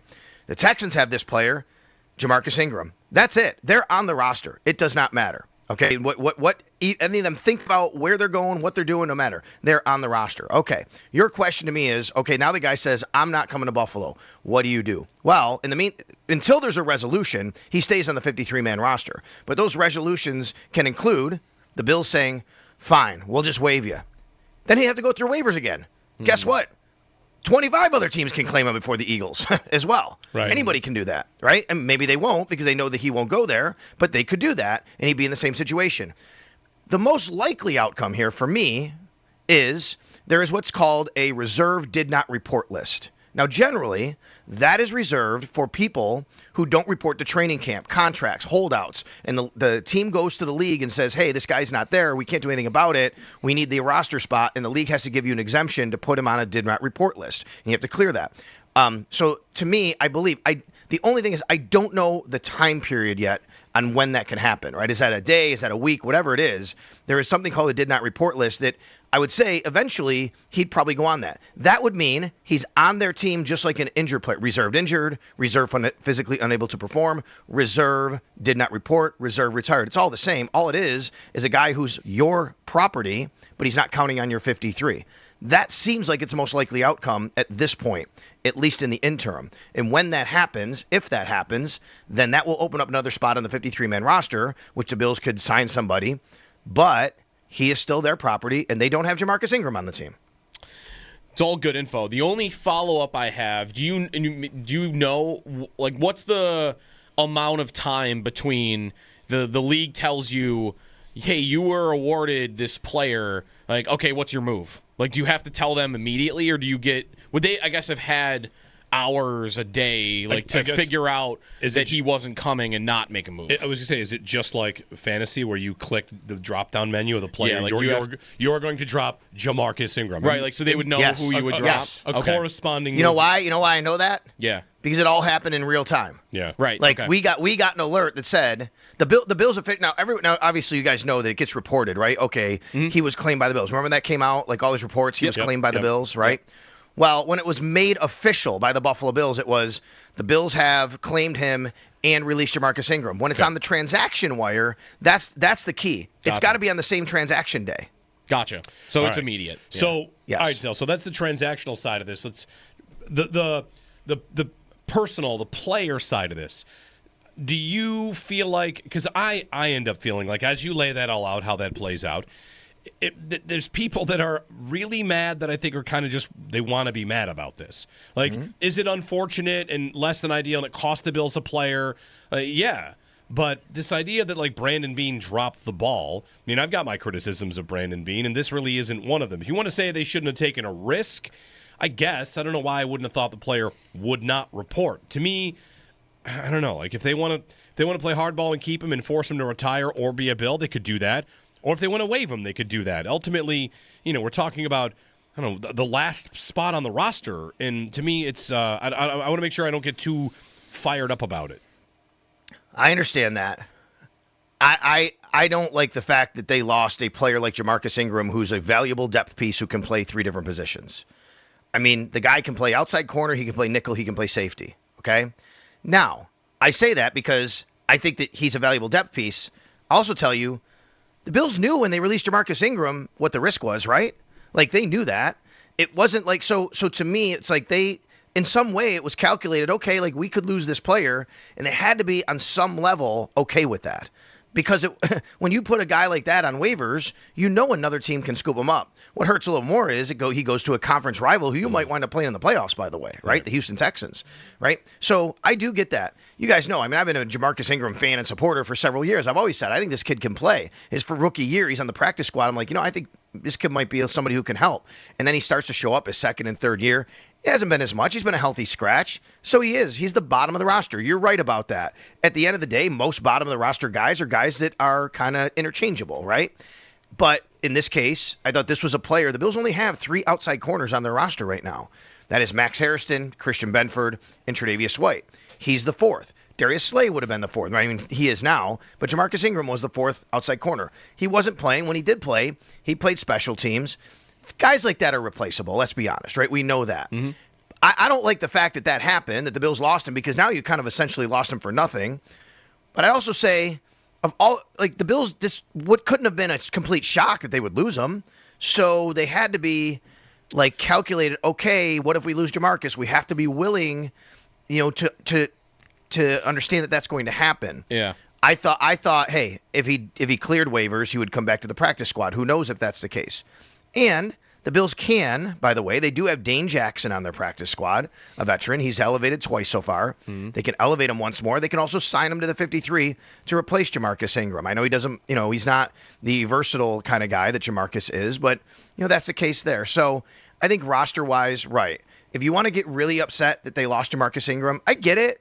He is a bottom-of-the-roster guy. I don't think it's ideal that they lost Jamarcus Ingram in this situation, but I also keep thinking to myself, it's not like they didn't know they wouldn't lose him, right? They knew that there was a risk here, and they were still okay with putting him on waivers. And what does that tell me? I'm not really sure. Yeah. So, we would expect that they're going to add another corner, right? Like, whether maybe that's to the practice squad, and as you mentioned, Jackson maybe comes up. Yeah, maybe, Joe. You're right. And they've to Corey Couch, and I think he's more of a slot guy, but yes. Okay. Because I was wondering, like, if they do that, like, should we be looking out for they're going to be calling around to other veteran corners because that's what they were kind of targeting in Slay, or do you think they would go for a more just practice squad, bottom of the roster guy?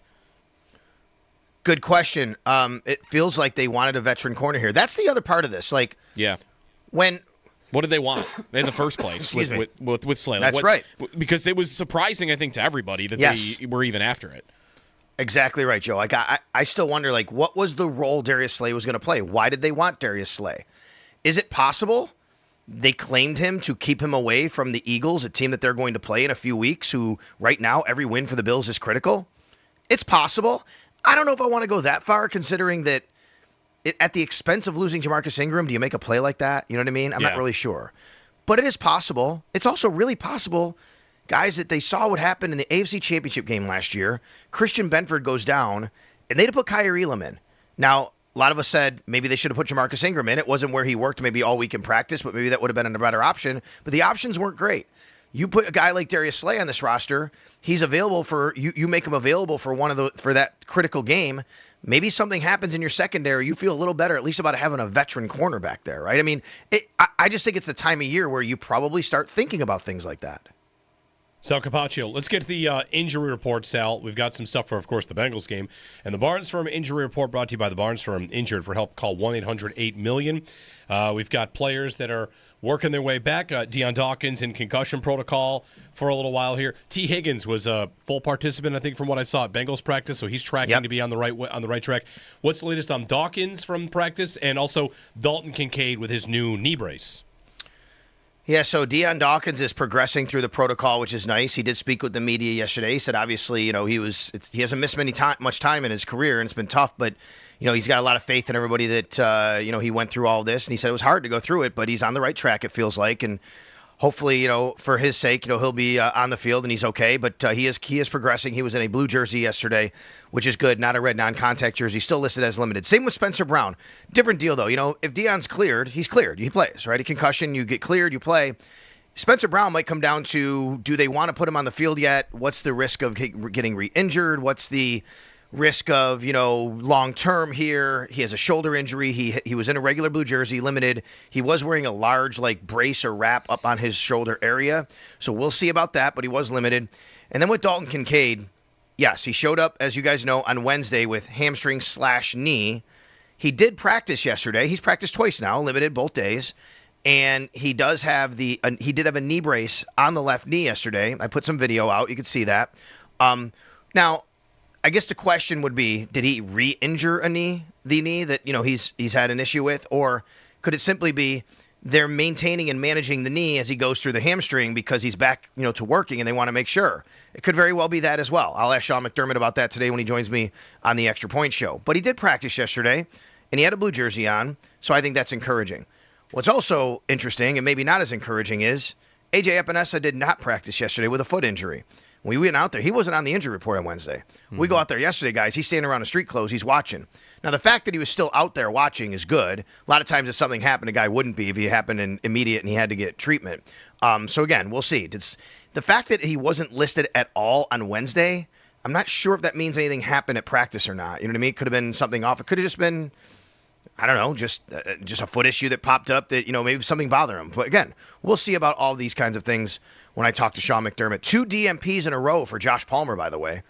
Still dealing with a knee and ankle. And I thought it was interesting when Sean McDermott told us on Wednesday that his body just is not in a great place right now with dealing with the injury he had going back to the Atlanta game, essentially. Sal Capaccio on the Western Hotline, head of Bills and Bengals, Sunday, 1 o'clock. Okay, the Northtown Automotive Extra Point Show today at 10. You'll hear from Sean McDermott if any players may be ruled out at that point. And also Pat Hammer today, right? Because the weather, we're going to be watching that. Yeah, we are watching that, and I think it sounds right. Maybe like a playoff kind of game. Maybe not as much snow, but I'll let Pat handle that part of it. Also today, big college basketball game tomorrow in Buffalo, by the way. Yep, St. Bonaventure against UB. Oh, great. We're going to give a little love to both programs today. We're going to have George Halkovich on and Mark Schmidt on today to preview that game and talk about their teams. I think it's really cool that we have some really good basketball going on in this area right now. So we'll do that.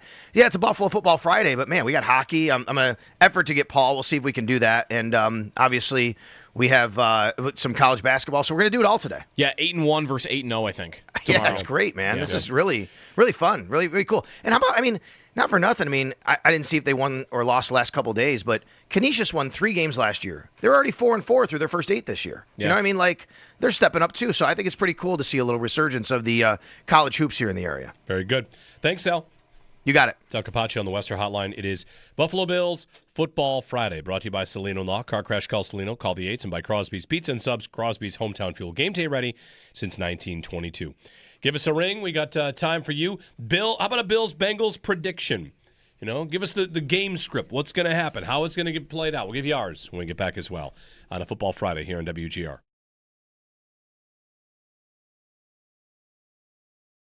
The story on the Bills the next 24 hours will be what they do with the Darius Slay roster spot, as he is not going to report. At least he doesn't think he's going to report.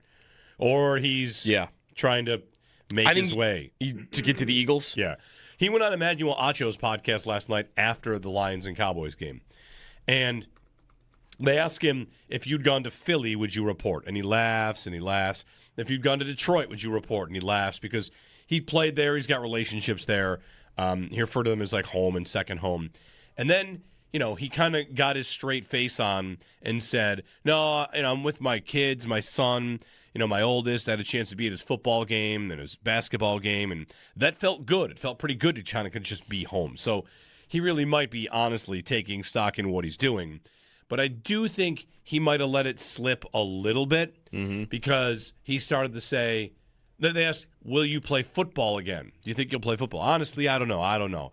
But then he let it slip in there something to the effect of, I don't know how the league works and all. Like, right. Will the Bills just waive me again? How will this happen? Because they can't trade him. Trade deadline's passed. Correct. So when he said, I don't know how the league works, I think was his little slip of, we're going to wait a minute and see if we can get the Bills off of this spot. Yep. And you can go to the Philadelphia Eagles. The thing, though, that I wonder, I saw that a lot yesterday, like, this is him getting to Philly. He's going to get to Philly. The Bills maintain his rights, and I guess what would they have to gain by releasing his rights at any point so that he could go to Philadelphia? They would have to or gain Detroit. That the agent, player, don't hold a player hostage stuff would not stick to them. It would be if the guy doesn't want to play for you and wants to play for the Eagles and got waived and you picked him up and he's a respected pro who's been around for a while. Yep. And he's like, I don't want to play there, man. I just want to go back to Philly. I want to finish my career where I started it. And if you don't honor that, I feel like players will, I don't know. Yeah. Not like you're going to get blackballed or anything like that, but players are going to look at you and think like, that's lame.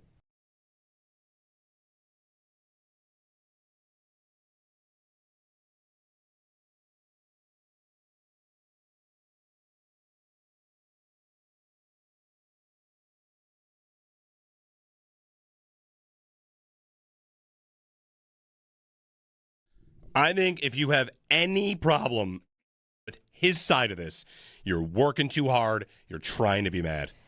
You're just trying so hard. You just want to be mad about something. You want to be mad at Bean. You want to be mad at a player. Maybe you can be mad at Bean if you think like this process backfired for the nominal upgrade, whatever. But, man, the idea of getting mad at a 34-year-old, almost retired defensive back who's like, I don't want to move again. I don't want to go to a new place. That is as normal a thing as a person could possibly say. Like, you know what? No, I was getting waived. If Philly, he didn't even say if Philly had picked me up, I would have gone there.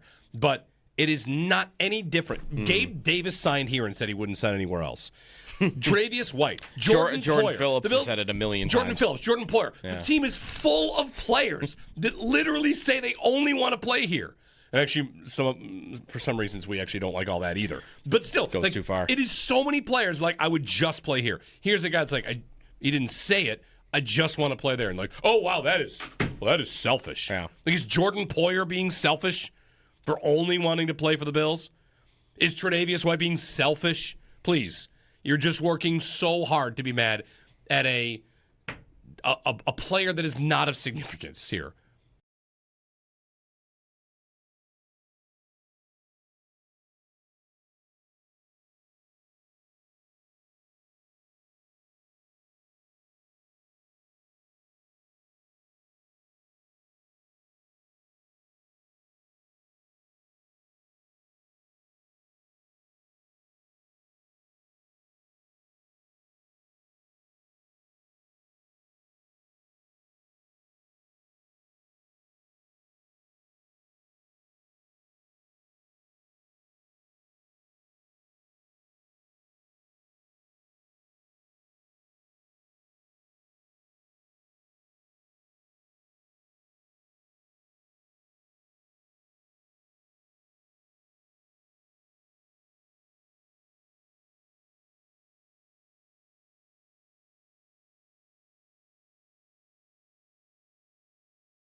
Highmark Stadium. Chris Brown, Eric Wood, and Sal Capaccio will be on the play-by-play from the Northwest Bank broadcast booth. On the Buffalo Bills radio network, the Bills effectively delete a player from their roster following the fallout from the Darius Slay waiver claim. Slay's electing to not report as of now, and Jamarcus Ingram, who was waived to make room for Slay, was claimed by the Houston Texans. We did get an updated injury report from practice as well. For the most part, same as yesterday with Joey Bosa, Terrell Bernard, and Joshua Palmer all not practicing. And Spencer Brown, Dalton Kincaid, Deion Dawkins as limited participants. The only difference, A.J. Epinesa popped up, not practicing due to a foot injury. It's your Barnes Firm Injury Report brought to you by the Barnes Firm. Injured? For help, call 1-800-8-million. The Sabres, following their loss to Philly earlier this week, look to bounce back in Winnipeg tonight after defeating them at home earlier this week. Puck drop is set for 7 o'clock, and you'll be able to catch all of the game action right here on WGR Sports Radio 550. Those are your Paddock Chevrolet sports headlines. Paddock Chevrolet, celebrating 90 years of being your hometown dealership. I'm Joe Cali for WGR Sports Radio 550.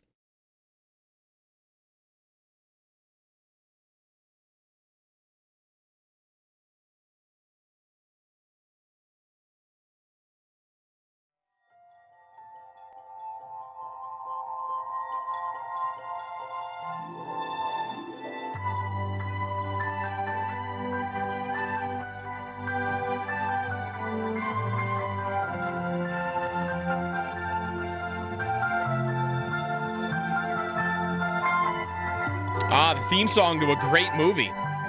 Do you know the name of this movie? I do know the name of this movie only because I caught the thing you guys were going to get me for during the break. We were just going to... Let's go ahead and have it. I'm having a great week over here. This is the theme to the movie Inside Out, which is a great movie, which we were just going to start randomly talking about and making puns about and see if you could pick up on anything. Yeah. So what happened... Jeremy realized in the break what we were about to troll him about, though. Yeah, which is I stood up, and I'm just, walking around, and my arm brushed something on the side of my shirt. And I'm like, what's that? And look, and it's the tag on my shirt. I was wearing my polo inside out. How do you wear a polo inside out? The collar would stop you from it being... the collar, I guess, was flipped. Oh, and can you go back? Here's what we're going to do. Go screenshot previous segments, and we'll put it up and say, like, you didn't notice either. I know. So I noticed. I can show the text when I send it to those two. Am I the first to notice at like 7:07 that he's wearing his polo inside out? And I was not just from there to shame on YouTube, the YouTube chat, the bullpen. Nobody noticed. How did you guys not figure? We're on YouTube, right? So here's the point. Somebody, for all of you to say, how could you do it? I guess that's how. There you go. No one knew. How could nobody notice you were wearing an inside-out polo for the first hour of the show? New fantasy league. Whoever can make it longest into the show wearing a shirt inside out without someone noticing wins. I made it. So the new record is an hour and 7 minutes? 7:07. Hour and 7 minutes. I was wearing a shirt inside out. Who among us? It's going to be tough for me and Joe to compete with that. Yes. T-shirt, yes. Polo, never. This is a T-shirt polo. It's very It's light. got a collar on it, though. It's a T-shirt. The collar could go both ways. Depending. Was it buttoned? Probably. I mean, it had a button. How the buttons were inside out? Also, I'm just telling you. Now that I've put the shirt on right side out, because you can't. It doesn't feel any different. You can't button it if it's inside out, which means it must have already been buttoned, or you didn't button it. Right. I don't know. On the hanger like this, inside out, or whatever.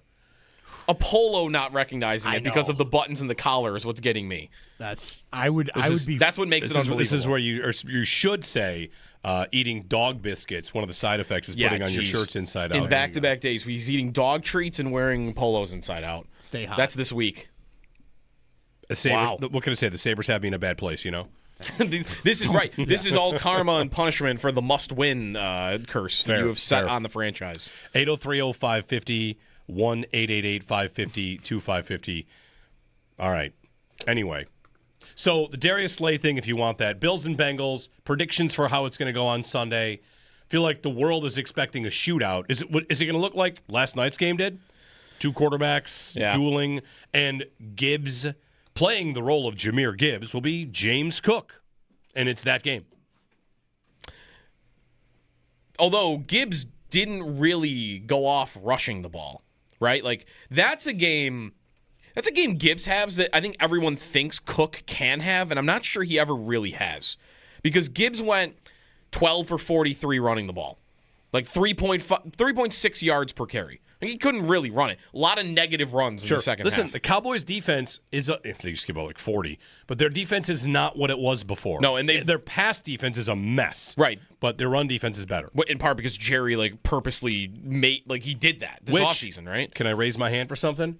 You want to see would you rather be bad against the run, good against the pass, or right? Bad against the pass and good against the run? Right. Jerry set out to be a good run defense and killed his pass defense for it, and they're a horrible defense. Right. Because of it. You're a bad run defense. Right. You will not give up 40. You're a bad pass defense. Right. You will give up 40. Last night they did a great job. They did a great job against Gibbs. Montgomery went 10 yards a carry. Yeah, he had one for 35 yards. That's true. Okay, and so right. Other than one run, they actually did a really good job. But Gibbs went 7 for 77 through the air. Yeah.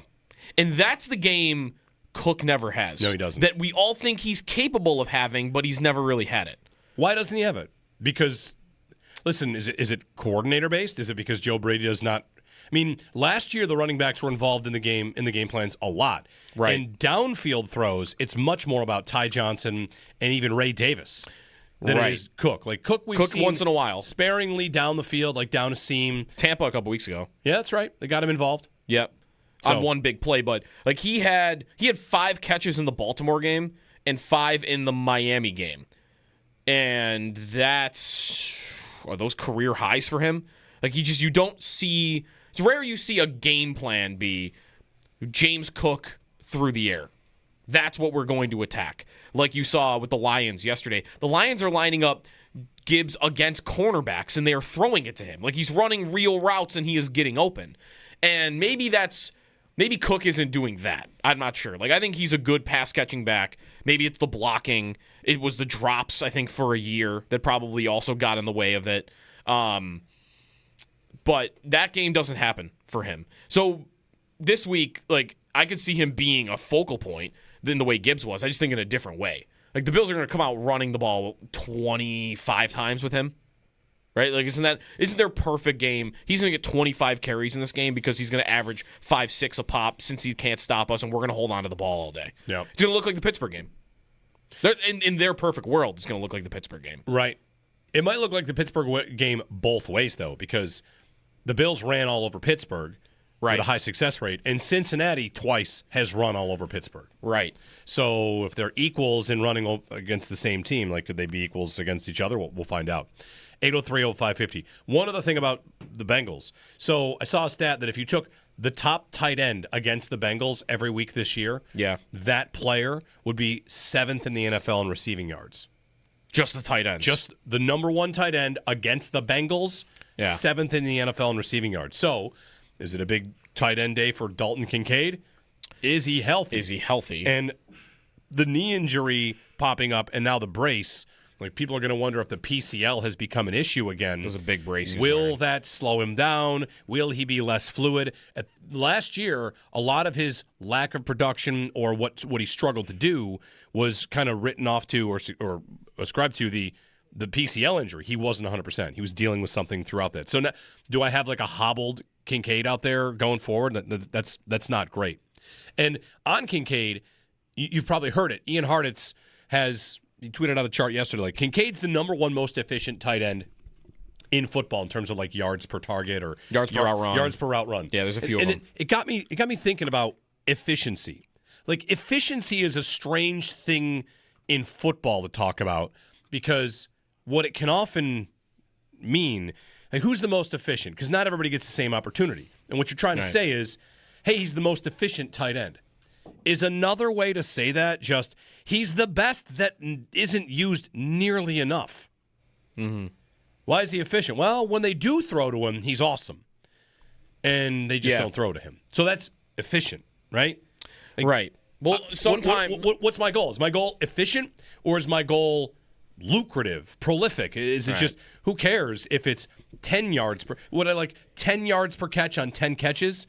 Or 8 yards per catch on 20 catches. I was going to say, one of those is much more efficient. Yeah, I think you're going too far with it if you're saying, I would rather have efficiency. Kincaid's efficiency on, what does he have, 40 targets this year, 50 targets this year, than Trey McBride, who might average a little less than him, but it's on 88 catches. Right. Which is better? The dude who's doing it with crazy high volume. I remember this being true about Gabe Davis. Gabe Davis' first 2 years when he wasn't a full-time starter, he was splitting time with either Sanders or John Brown. He was like the most efficient receiver in Bills history, like the most efficient receiver in the NFL. Yards per target, yards per route run, even because he wasn't playing all the time, but he was getting big plays. Right. And I remember thinking, like, okay, look how efficient this dude needs to play more. And then sometimes with guys like that, you do play them more. And what happened in Gabe Davis's case, they turned up the volume, and then the efficiency went way down. Well, they turned up the volume and they changed his role. And because his role became, that's fair. You're getting tougher competition. So sometimes efficiency is right. We'll go back to even further back. Diggs in Minnesota, incredible efficiency.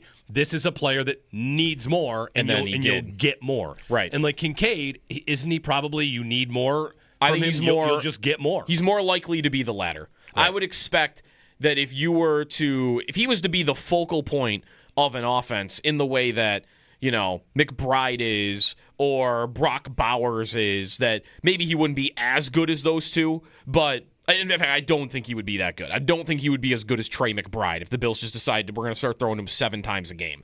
But I think he'd be really good. Like, he'd be a really good starting tight end in the NFL and would probably be the most dangerous weapon on the Bills. That I don't think is the question on him right now. Is he going to be healthy enough? Right, and that'll relate to whether they're going to pay him in a year. He could be the most efficient tight end in the league all he wants, but if part of the story on him is, well, we can't really play him more than 40% of the snaps game to game because we don't think his body will hold up. Well, you're going to pay that guy? You're going to build your offense around that guy? Because I would think you can't do that. You can't build everything around and pay and invest in a guy that you can't rely upon to be on the field, or if he is on the field, to not know if he's even at 100%. So I think if this knee injury is something extra on top of the hamstring and we're doing this again with him, that I think the real story with him starts to become not how good he is, but if this dude is just going to be an injury-plagued mess that they can't invest in. 803-0550. Rob will get to a call on the other side. Chris Brown at 8:30. It is a Football Friday. We also let you know Football Friday is brought to you by Salino Law. Car crash, call Salino, call the 8s. And by Crosby's Pizza and Subs. Crosby's hometown fuel, game day ready since 1922. Big week of football coming up. The Bills, of course, the Sunday night game. There are big games in every window, and that's just an awesome week of football coming up. So the Super Great American Football Friday Frenzy is on the way at 9 o'clock as well. My shirt is now on right side out. I still can't believe it. I can't believe I caught it just before you guys started just... Why are we all talking about the movie Inside Out? It was a minute before. I know, yeah.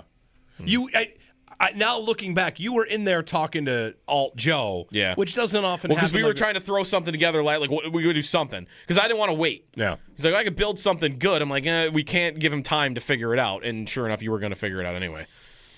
Yeah. All right. Congratulations to me for getting my shirt on correctly here on WGR.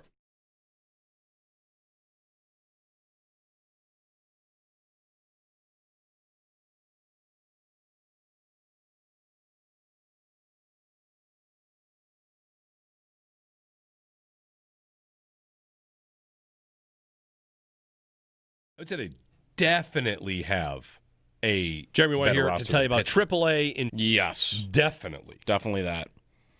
Pittsburgh's going to make the playoffs. Anybody else? Better roster. Well, it can get difficult to get definitely better or definitely worse. Yeah. How about even, are they in the same tier as Jacksonville? Sure. The Chargers? Sure. The Colts? Sure. Okay. Who are they definitely worse than? Put it that way. Who's their roster definitely worse People would like to say the Ravens. Right.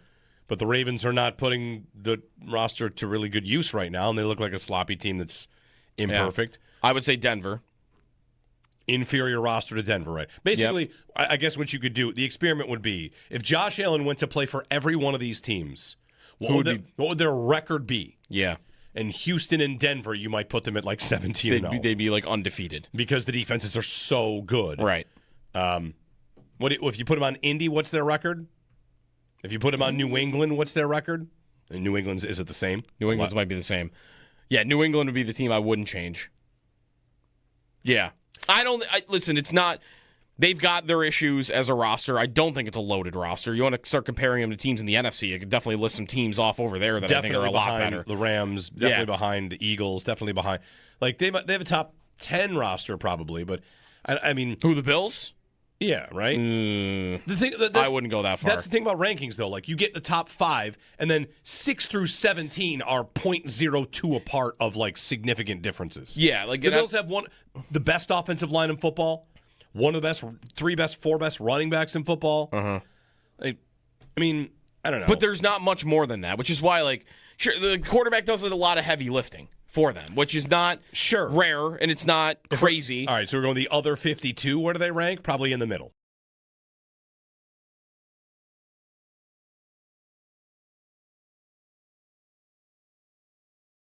The thing about the whole story is I feel like I'm seeing conflicting levels of Bean has bungled it again because he cost the Bills Jamarcus Ingram, who was a player that if Jamarcus Ingram had been waived for somebody else, I don't think we would have batted an eye. I don't know. Are you supposed to expect that a player won't report? You're not the 1-17, 1-16 Titans. You're not the drought Bills. You're a good team that's competitive, and if you pick up a player, usually they'll show up and say, like, sweet, sounds great. Yeah. So are you supposed to contact the agent beforehand? Whatever. I do not think it is the controversy or it is the 5-alarm fire that some might want to say that it is. Am I wrong about that? It depends, I think, what you think of Jamarcus Ingram as a football player and what you're really losing by him leaving for Houston. What is he? He's a fourth-string cornerback on most teams, right? Who could be waived by next week. He could be. He's not a developmental player either. He's 28 years old. Like, how much younger is he even than Darius Slay? Maybe a couple. What's Darius Slay? Like 31 years old, 32 years old? He's not a young player that you just drafted that you're developing along. Like, he's a guy. He's a guy that listen, what they think of Jamarcus Ingram, they must love him for special teams and like pinch in case of emergency, nickel corner type things. He was on the roster last year during the AFC Championship game when Kyrie Elam was getting cooked play after play after play, and guess what they never did? They never put Jamarcus Ingram on the field.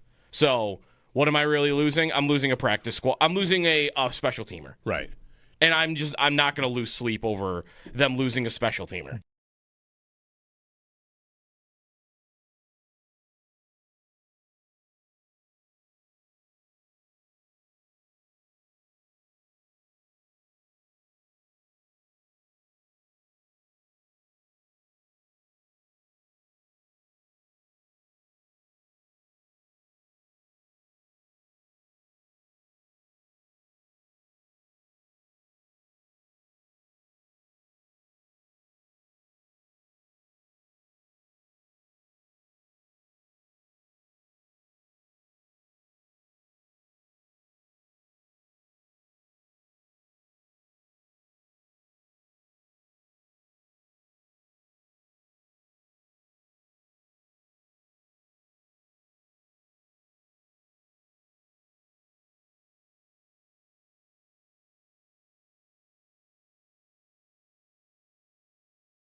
Bills and Bengals on Sunday. We've efforted some flyover radio. Not sure if we're going to have it later today, but I do have the information on what will be flying over the stadium come Sunday for Bills Bengals.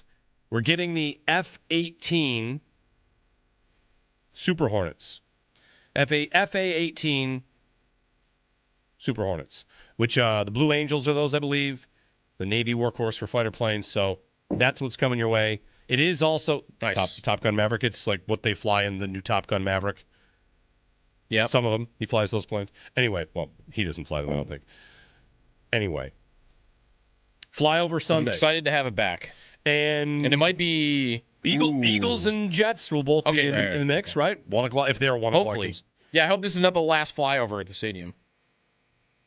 The Eagles is 4:25. It'll be fine there. It's good civil twilight at that point. Yeah. By December 28th. It's not dark at 4 o'clock. It's close to it, though, isn't it? No. Sunset on December 28th is 4:48. Yeah, so it's 20 minutes after the game starts. Yeah. That means you can have a flyover. All right. So there you go. There's right, because civil twilight comes after sunset. Right. I was doing it the other way. That's right. Okay. That's right. So we're good. We're good. So there'll be a flyover there. The F-18 Hornets. 803-0550. Rob in Connecticut, quickly before the break. Hey, Rob, what's up? Oh, I got to get that in real quick. Yes, the F-18 Hornet is a beautiful aircraft the Blue Angels fly in. I want to say thank you for a great week and all the conversations that you had with the arcade games and everything like that. As far as if the Bills don't go to the Super Bowl, I would rather see the Patriots than Kansas City Chiefs because I do not like the Kansas City Chiefs. My dad loved the Patriots, so let's go Patriots if Bills don't go.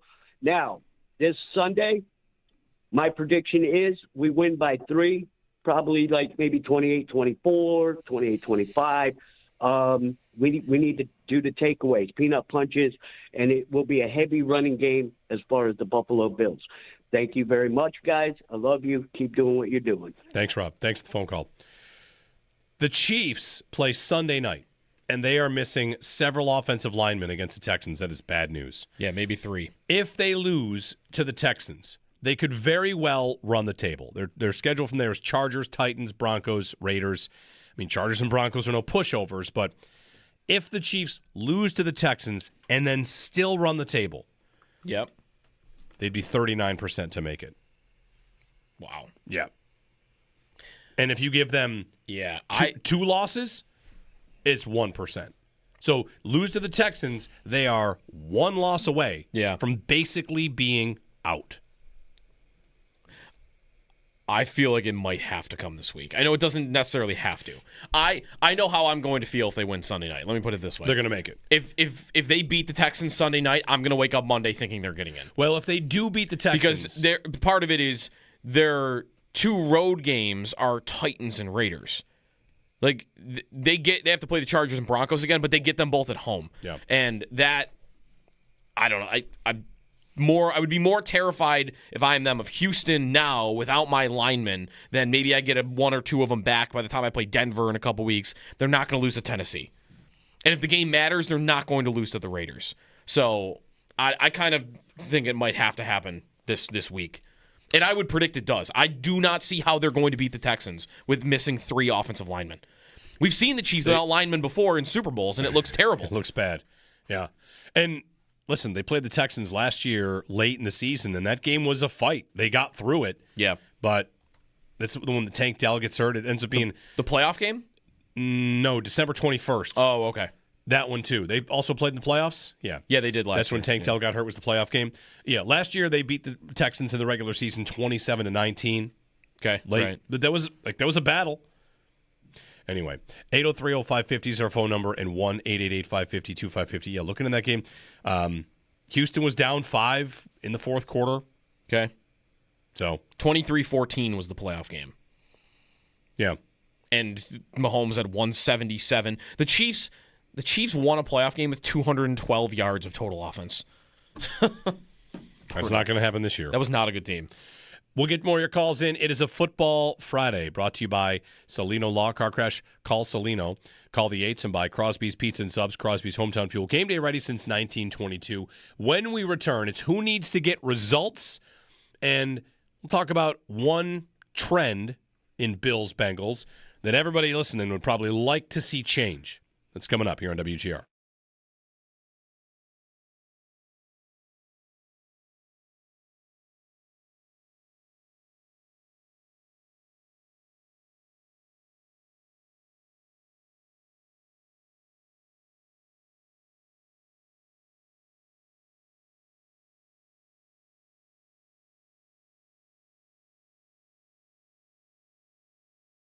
And on Kincaid, you've probably heard it. Ian Hartitz he tweeted out a chart yesterday. Like, Kincaid's the number one most efficient tight end in football in terms of like yards per target or yards per route run. Yards per route run. Yeah, there's a few of them. It got me thinking about efficiency. Like, efficiency is a strange thing in football to talk about because what it can often mean, like, who's the most efficient? Because not everybody gets the same opportunity. And what you're trying to say is, hey, he's the most efficient tight end. Is another way to say that just he's the best that isn't used nearly enough. Mm-hmm. Why is he efficient? Well, when they do throw to him, he's awesome. And they just don't throw to him. So that's efficient, right? Like, right. Well, sometimes... What's my goal? Is my goal efficient or is my goal lucrative, prolific? Is it just, who cares if it's 10 yards per... Would I like 10 yards per catch on 10 catches? Or 8 yards per catch on 20 catches. I was going to say, like, one of those is much more efficient. Yeah, I think you're going too far with it if you're saying, like, I would rather have efficiency. Kincaid's efficiency on, what does he have, 40 targets this year, 50 targets this year, than Trey McBride, who might average a little less than him, but it's on 88 catches. Right. Like, which is better? The dude who's doing it with crazy high volume. I remember this being true about Gabe Davis. Gabe Davis' first 2 years when he wasn't a full-time starter, he was splitting time with either Sanders or John Brown. He was like the most efficient receiver in Bills history, like the most efficient receiver in the NFL. Yards and per I remember target? Yards per target, yards per route run even, because he wasn't playing all the time, but he was getting big plays. Right. And I remember thinking, like, okay, look how efficient, this dude needs to play more. And then sometimes with guys like that, you do play them more. And what happened in Gabe Davis's case? They turned up the volume, and then the efficiency went way down. Well, they turned up the volume, and they changed his role. And because his role became... That's fair. You know, you're getting tougher competition. So sometimes efficiency is... right, we'll go back to even further back. Diggs in Minnesota. Incredible efficiency. This is a player that needs more, and you'll get more. Right. And like Kincaid, isn't he probably you need more... I think he's more. You'll just get more. He's more likely to be the latter.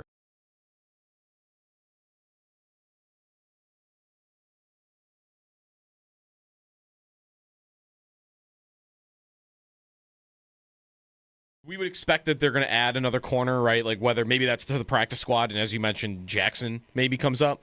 Yeah, maybe, Joe. You're right. And they have Corey Couch, and I think he's more of a slot guy, but yes. Okay. Because I was wondering, like, if they do that, like, should we be looking out for they're going to be calling around to other veteran corners because that's what they were kind of targeting in Slay, or do you think they would go for a more just practice squad, bottom of the roster guy? Good question. It feels like they wanted a veteran corner here. That's the other part of this. Like, yeah, what did they want in the first place with Slay? That's right. Because it was surprising, I think, to everybody that they were even after it. Exactly right, Joe. Like I still wonder, like, what was the role Darius Slay was going to play? Why did they want Darius Slay? Is it possible they claimed him to keep him away from the Eagles, a team that they're going to play in a few weeks, who right now every win for the Bills is critical? It's possible. I don't know if I want to go that far, considering that at the expense of losing Jamarcus Ingram, do you make a play like that? You know what I mean? I'm not really sure. But it is possible. It's also really possible, guys, that they saw what happened in the AFC Championship game last year.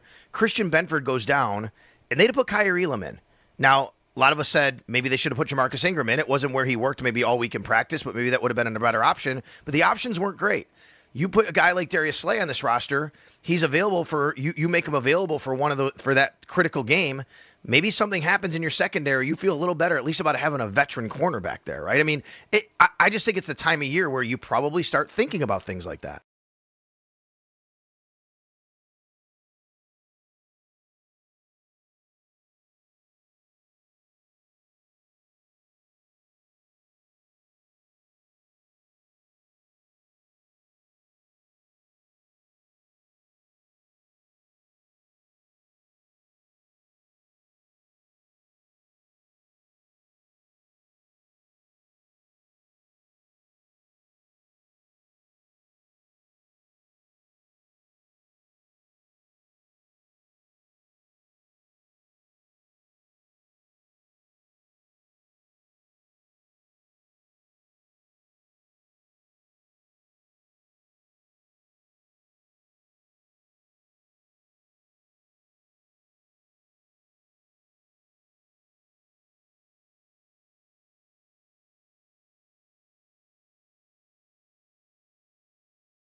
It's Football Friday. Bills-Bengals coming up this Sunday with kickoff at 1 o'clock from Highmark Stadium. Chris Brown, Eric Wood, and Sal Capaccio will be on the play-by-play from the Northwest Bank broadcast booth on the Buffalo Bills radio network. The Bills effectively deleted a player from their roster following the fallout from the Darius Slay waiver claim. Slay is electing not to report as of now. Jamarcus Ingram, who was waived to make room for Slay, was claimed by the Houston Texans. We got an updated injury report from practice as well. For the most part, it's the same as yesterday's with Joey Bosa, Terrell Bernard, and Joshua Palmer not practicing, and Spencer Brown, Dalton Kincaid, and Deion Dawkins listed as limited participants.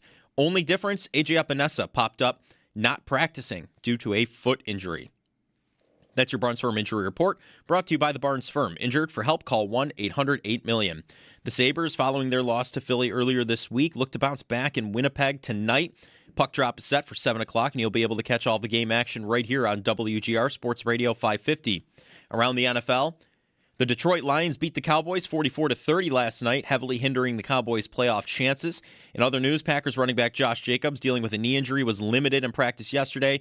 Vikings running back Aaron Jones with a shoulder injury was limited in practice yesterday. And quarterback J.J. McCarthy has officially cleared the NFL's concussion protocol. And Commanders quarterback Jaden Daniels, dealing with that elbow injury, practiced in full on Thursday. Join WGR and Bud Light for a Buffalo Football Friday happy hour. Chopin Bulldog will be broadcasting live today from 3 to 7 at Mitchell's Tavern in Tonawanda. You'll be able to enter for a chance to win a Josh Allen jersey. No purchase is necessary. Enjoy another live broadcast coming up at the Draft Room. Bud Light, easy to drink, easy to enjoy. Enjoy responsibly, 21 plus. That's your Paddock Chevrolet Sports Update. Paddock Chevrolet, celebrating 90 years of being your hometown dealership. I'm Joe Cali for WGR Sports Radio 550.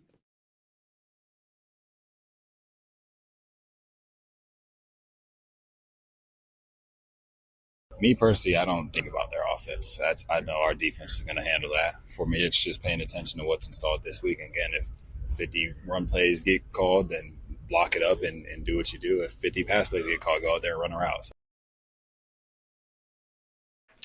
Bills wide receiver Khalil Shakir.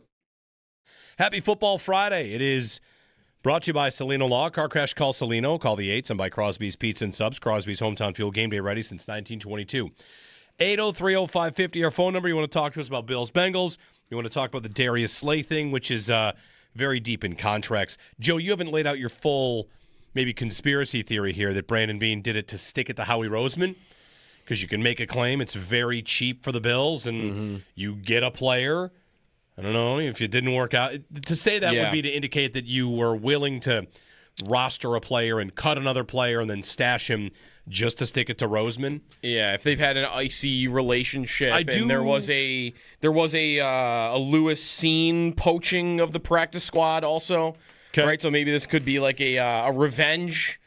It is one of those things where claim GMs have this, whether it's a brotherhood or a boys club or an internal rivalries. I'm thinking back to when the Sabres waived Derek Grant and the Nashville Predators claimed him, and Tim Murray was mad. Yeah. And then they just got him back a couple weeks later anyway. Right. Like you waive a player, and then you're mad someone claimed them. That's the whole idea of why offer sheets don't happen in the NHL, right, isn't it? But that's like I can't offer sheet them because someone's going to do it back to me. The idea that you'd be mad at someone claiming a player on waiver, like, what? You waived him.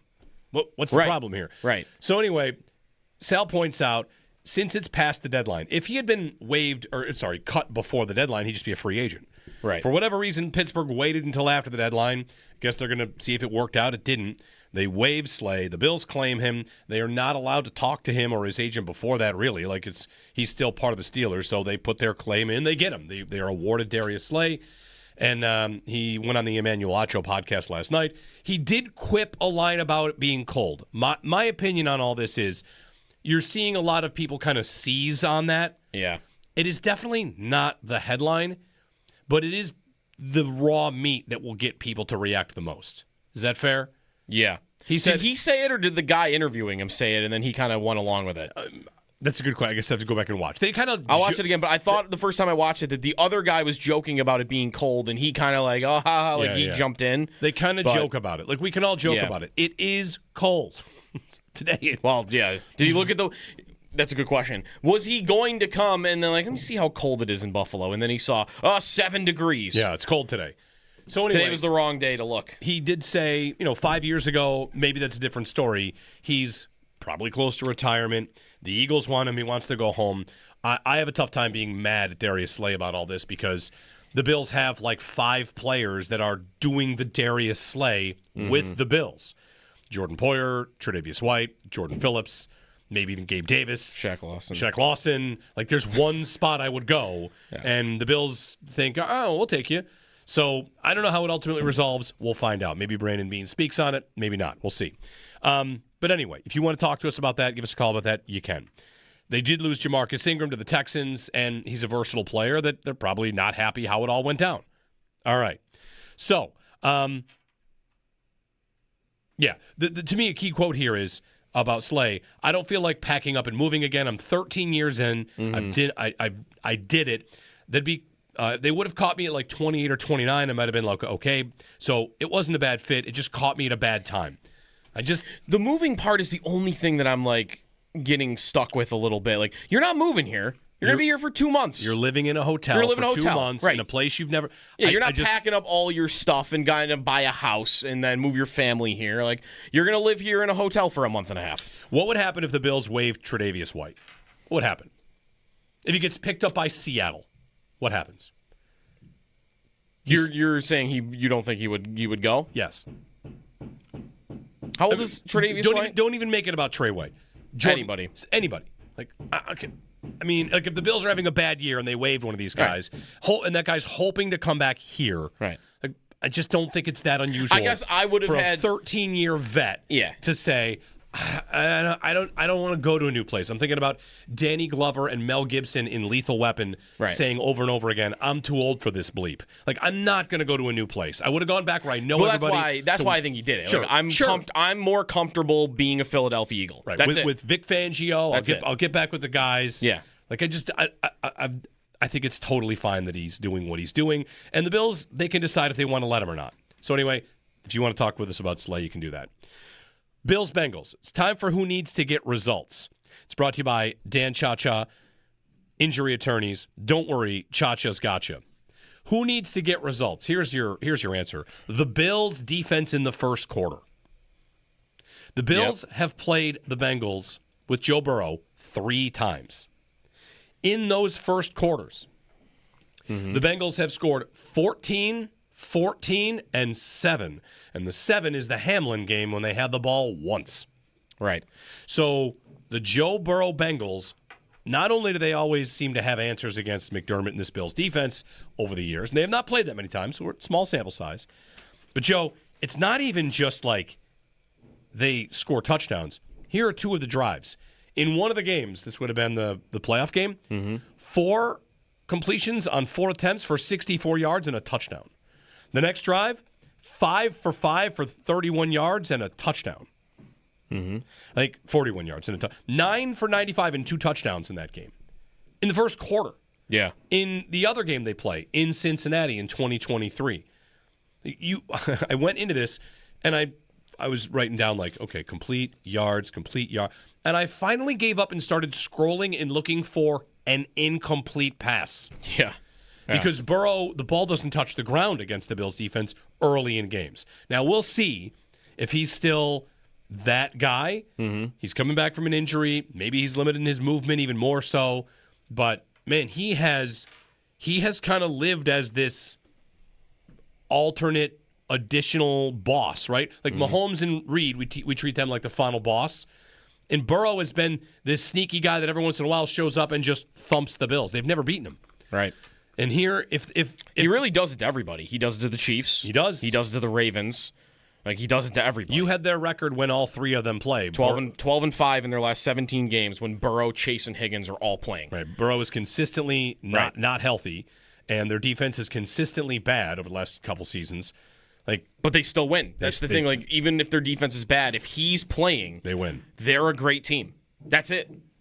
Like, they're not a balanced team at all, but they've got 3 dudes that are unbelievable all world, and they are so good. They are going to carry that team to win a lot of games if they're all healthy, as bad as the defense is. So, yeah, like I don't know what the answer would be, because what is the answer to beating Burrow? Like, their answers to beating Jackson have been, well, let's bet on him making a couple of mistakes. He's probably going to go off otherwise. And that worked. That worked last year in the playoffs. What's been their answer to try and beat Patrick Mahomes? It's worked in the regular season, right? But they have never really figured out in the playoffs. What do they do against a Joe Burrow? Because that can be quick game. That could be down the field. Do I double cover Chase? Well, I can't do that because now Higgins is isolated. And maybe in the playoff game, they did a good job of keeping Chase and Higgins in check. And what did Burrow do? He just destroyed you with all his other guys. So he's great. I think he's just simply a great quarterback. And when the bar is raised for them to have to score a lot of points, I don't really know. I don't know what to expect from the Bills. They have had a better season at pass defense. Last year, I think they were pretty tough. If you told me last year's defense was going to be playing Joe Burrow and the Bengals, I'd expect them to get torched beginning to end. Rapp and Hamlin. Sure, especially those two. Yeah. And Rasul Douglas playing. This secondary, the way it's played lately, I want to be open to the idea that they could keep that in check. But who gets results? Greg Rousseau better get results because he's their only defensive end of any consequence going to play in this game. And I just don't know, is this the right quarterback to not have a pass rush against? You're probably going to have to blitz. You're going to have to blitz, and then that's usually when Burrow will kill you because he's very good. He's very smart. He's very quick if he needs to be. So he is an alternate boss. He's kind of everybody's boss, though. Right? He beats everybody a little bit. He doesn't have a team or a guy they can't beat, even though they continue to have these seasons where they're not in the playoffs. And I think it's just mostly because of health. Get your calls in here on a Football Monday. Who needs to get results? You can give us your answer on who needs to get results.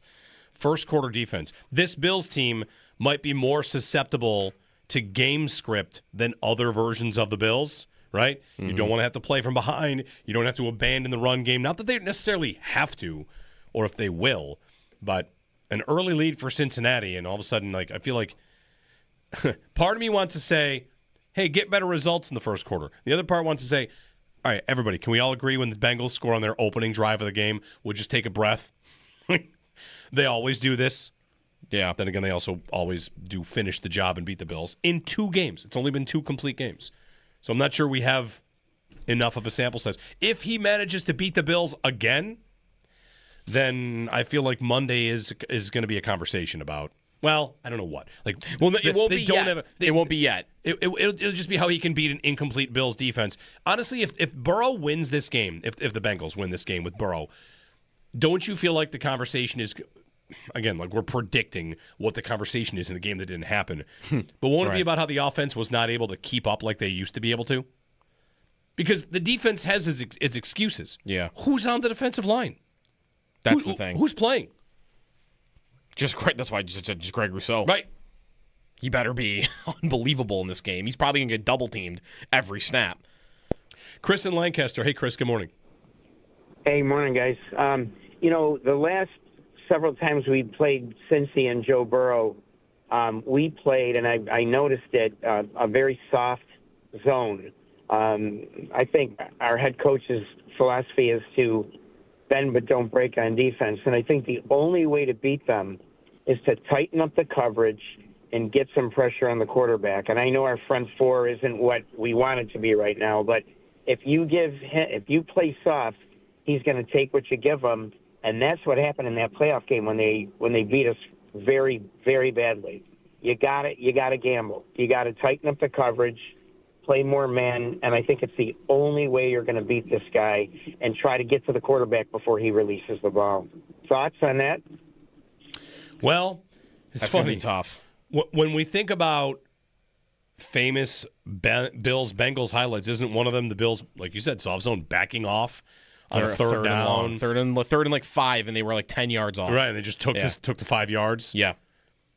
That was Leslie Frazier. They have a lot of things that are worth worrying about. I mean, Chase will beat anybody. Yes. You can't just travel Christian Benford and think you're going to get the job done one-on-one. You could travel him with Benford and double team him, and he's still probably going to make 8 catches. And then your T. Higgins on who? Is he on Hairston? That might be a size advantage. Higgins is very, very good. Mm-hmm.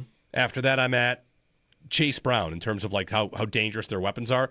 And Brown's been dangerous in the passing game too. Like if they get Chase Brown out in coverage in a matchup they might like, that's something to consider. So I don't know. It's a tall task for the defense. I would be predicting or guessing the Bills are more likely to just pray that you can get home with 4 or 5, and they're going to be playing conservative otherwise. Like they will have safeties back there that are helping the corners because of how good those receivers are. Big Cole Bishop game. Like really big Cole Bishop game, and also dare the Bengals to run it. Dare them to run it. Go ahead. Take 6 yards a carry if you want. I don't want you throwing it 9 yards a pop every single play. I'm just looking. Field Yates has tweeted out his fantasy receiver rankings for Week 14 this week. Okay. Number 5, Devontae Adams. Number 4, CeeDee Lamb. Number 3, George Pickens. Number 2, JSN. Number 1, Chase. And you like to make this point a lot, and I think it's a good one. The Bills do not often get feasted on by a number 1 receiver. No. It has happened this year. Right? Drake London did it. Drake London. But not since then, right? And that was a half. He only did it for a half. Right. Diggs kind of did it too, but even that wasn't really a feast. That was, a million paper cuts. But Metcalf did nothing, and Nico Collins didn't do much, and Igbuka didn't do anything. Waddle and Rice did okay. Yep. But yeah, like the idea that a receiver destroying them in a game, like it really was just London, and like you said, it was just for a half, and it was Diggs. And so I think it's happened 2 times, and we're into Week 15. And I don't really. Should I think about those games the Bills lost to the Bengals as Chase games or Higgins games? No, I mean, Chase didn't. Like, the playoff game, he had 61 yards. Right. And maybe that is part of the plan that the Bills executed and we'll try again on Sunday, which is let's just dare them to run it and throw it to their tight ends and running backs. And in that playoff game, that happened. That worked. Hurst went off, and P. Ryan had 5 catches, and Boyd had a couple big plays. Trenton Irwin's on the stat sheet. Mixon is running the ball for a ton. Like, that to me is, I think, the best you can hope to do is I'll take those 2 away, and I'm probably going to get scorched by some tight ends in the run game, but I'm going to make that trade. I would rather, at the end of the day, go, man, the Bills really couldn't stop Mike Gesicki or Noah Fant in this game. Oh, they really couldn't stop Chase Brown in this game. Like, I might just have to accept that I have to make that trade this week in the name of not letting Chase go for 180 on me. In 2023, it was Higgins, 8 for 110. That's and also good. in 2023, that's Kincaid's rookie season. He goes 10 for 81 on 11 targets against Cincinnati. In that game, he also had a fumble. Right. So, Kincaid, if he's healthy or 100% or 80%, we'll see. Tony in Buffalo is up next. Hey, Tony, good morning. You're on Football Friday. Hey, what's up, guys? Let's just say that the Bills have an opportunity to throw a pitch at Slay. Whether it's him or Rosenhaus. Hey, what would my usage be? Let's say we get to that conversation. I think back to just something that I think it was Anthony at Cover One just kind of thought about as a potential usage. How do you think the Bills answer that? I mean, obviously they're not going to say, well, just break glass in case of emergency. That's not going to move the needle for the guy probably. But do you think it would matter to the player if the Bills said something along the lines of, we have a plan, and let's just say that plan, while they wouldn't give it to him this specifically, do you like the plan of Slay dropping down for Cam Lewis in a dime where Lewis then replaces, let's say, Jordan Hancock deep? Do you think the Bills had a plan for this guy? And do you think if that were the case and he knew that there was a plan for him, that it might move the needle in him reporting? That's a good question, Tony. I'm sure that they have a plan and know how they would use him. And right about now, maybe they would communicate that to him. Him saying he's going to take a couple days and we don't know where this is going to go. This could end up by this time next week. He says, like, yeah, you know what? I talked to the coaches. I love the conversations. I love what I heard. I talked to a couple guys on the team and decided, like, yeah, I'm gonna go try to win the Super Bowl. Maybe he thinks he wants to go win the Super Bowl with his old team, the Eagles, and that would make sense too. But if you're told, like, we're not going to let you go, your choices are ride with us, let's try to win it, or hang out with your family and no hard feelings either way. Yeah. You could, I don't know how GMs and agents and how these conversations would directly go or who would call them, but it could just be as easy as like, we think you're a hell of a player and we'd love to have you. No, if you actually want to retire, then hey, that's fine. If you want to go to Philadelphia, sorry, that's not in the cards. How these conversations go over the next couple of days. Sure, his usage, what they envision for him. I'm just saying, like Tony's question is, could that sway him? Of course, I think it'd be a part of it. Does he want to play though? Because that's not swaying him, right? Like, there's no way I think that the Bills would plan on him having to play meaningful snaps unless it's an emergency. So that would be my answer to him, would be, no, you're here for depth. If you don't want to be here for depth, then that's it. Like, we're not going to give you 20, 30% of snaps on the field when we've got guys that we like in the secondary. So if it came down to that, like, he needs some assurance that he's a part of this defense for him to come here, then I would say, all right, see ya. Because there's no way you're a part of this defense unless I get like 3 injuries. 803-0550. Chris Brown on the other side. We'll chat with him on this Football Friday. You can give us a ring as well. Jeremy and Joe ahead of Bills Bengals. You know what we're going to do at 9 o'clock in addition to the Super Great American Football Friday Frenzy? Mm-hmm. We haven't done the Remember Some Guys in a while because it's been a lot of the same teams the Bills have been playing. We really haven't seen the Bengals. We haven't seen the Bengals in a while, which I feel like Remember Some Bengals is going to be a good one. Rudy Johnson. Remember Some Bengals. 803-0550 to join us here on WGR.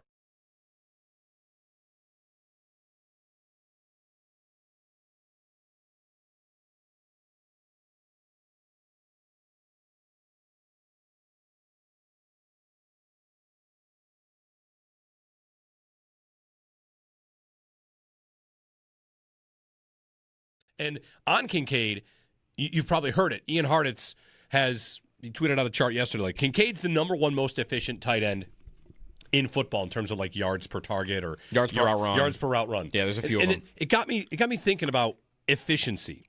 Like, efficiency is a strange thing in football to talk about because what it can often mean, like, who's the most efficient? Because not everybody gets the same opportunity. And what you're trying to say is, hey, he's the most efficient tight end.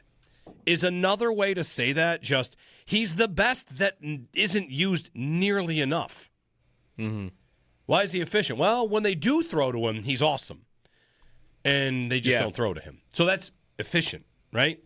Like, right. Well, sometimes... What's my goal? Is my goal efficient or is my goal lucrative, prolific? Is it just, who cares if it's 10 yards per... Would I like 10 yards per catch on 10 catches?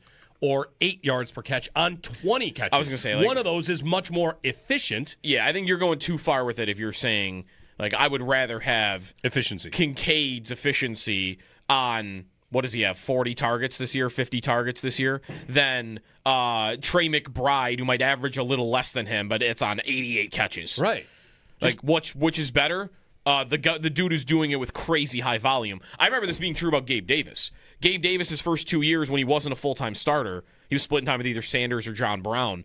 He was like the most efficient receiver in Bills history, like the most efficient receiver in the NFL. Yards per target? Yards per target, yards per route run even, because he wasn't playing all the time, but he was getting big plays. Right. And I remember thinking, like, okay, look how efficient, this dude needs to play more. And then sometimes with guys like that, you do play them more. And what happened in Gabe Davis's case? They turned up the volume, and then the efficiency went way down. Well, they turned up the volume, and they changed his role. And because his role became... That's fair. You're getting tougher competition. So sometimes efficiency is... right, we'll go back to even further back. Diggs in Minnesota. Incredible efficiency. This is a player that needs more, and you'll get more. Right. And like Kincaid, isn't he probably you need more... I think he's more. You'll just get more. He's more likely to be the latter.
Bills Bengals coming up this Sunday. Kickoff at 1 o'clock at Highmark Stadium. Chris Brown, Eric Wood, and Sal Capaccio will be on the play-by-play from the Northwest Bank broadcast booth.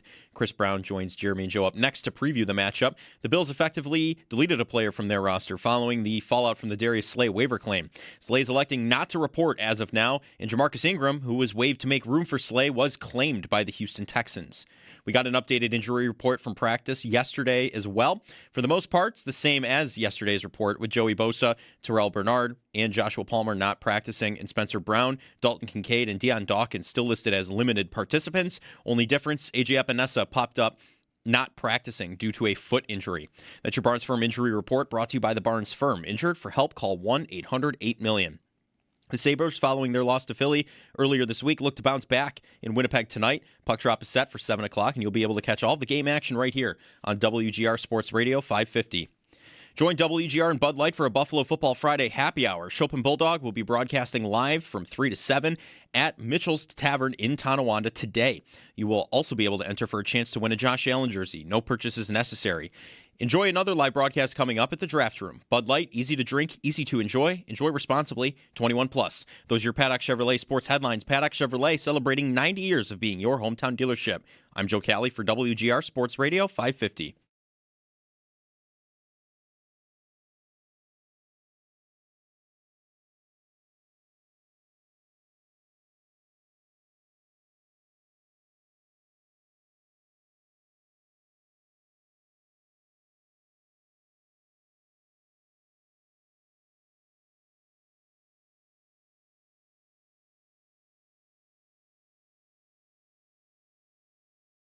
Here's the snap.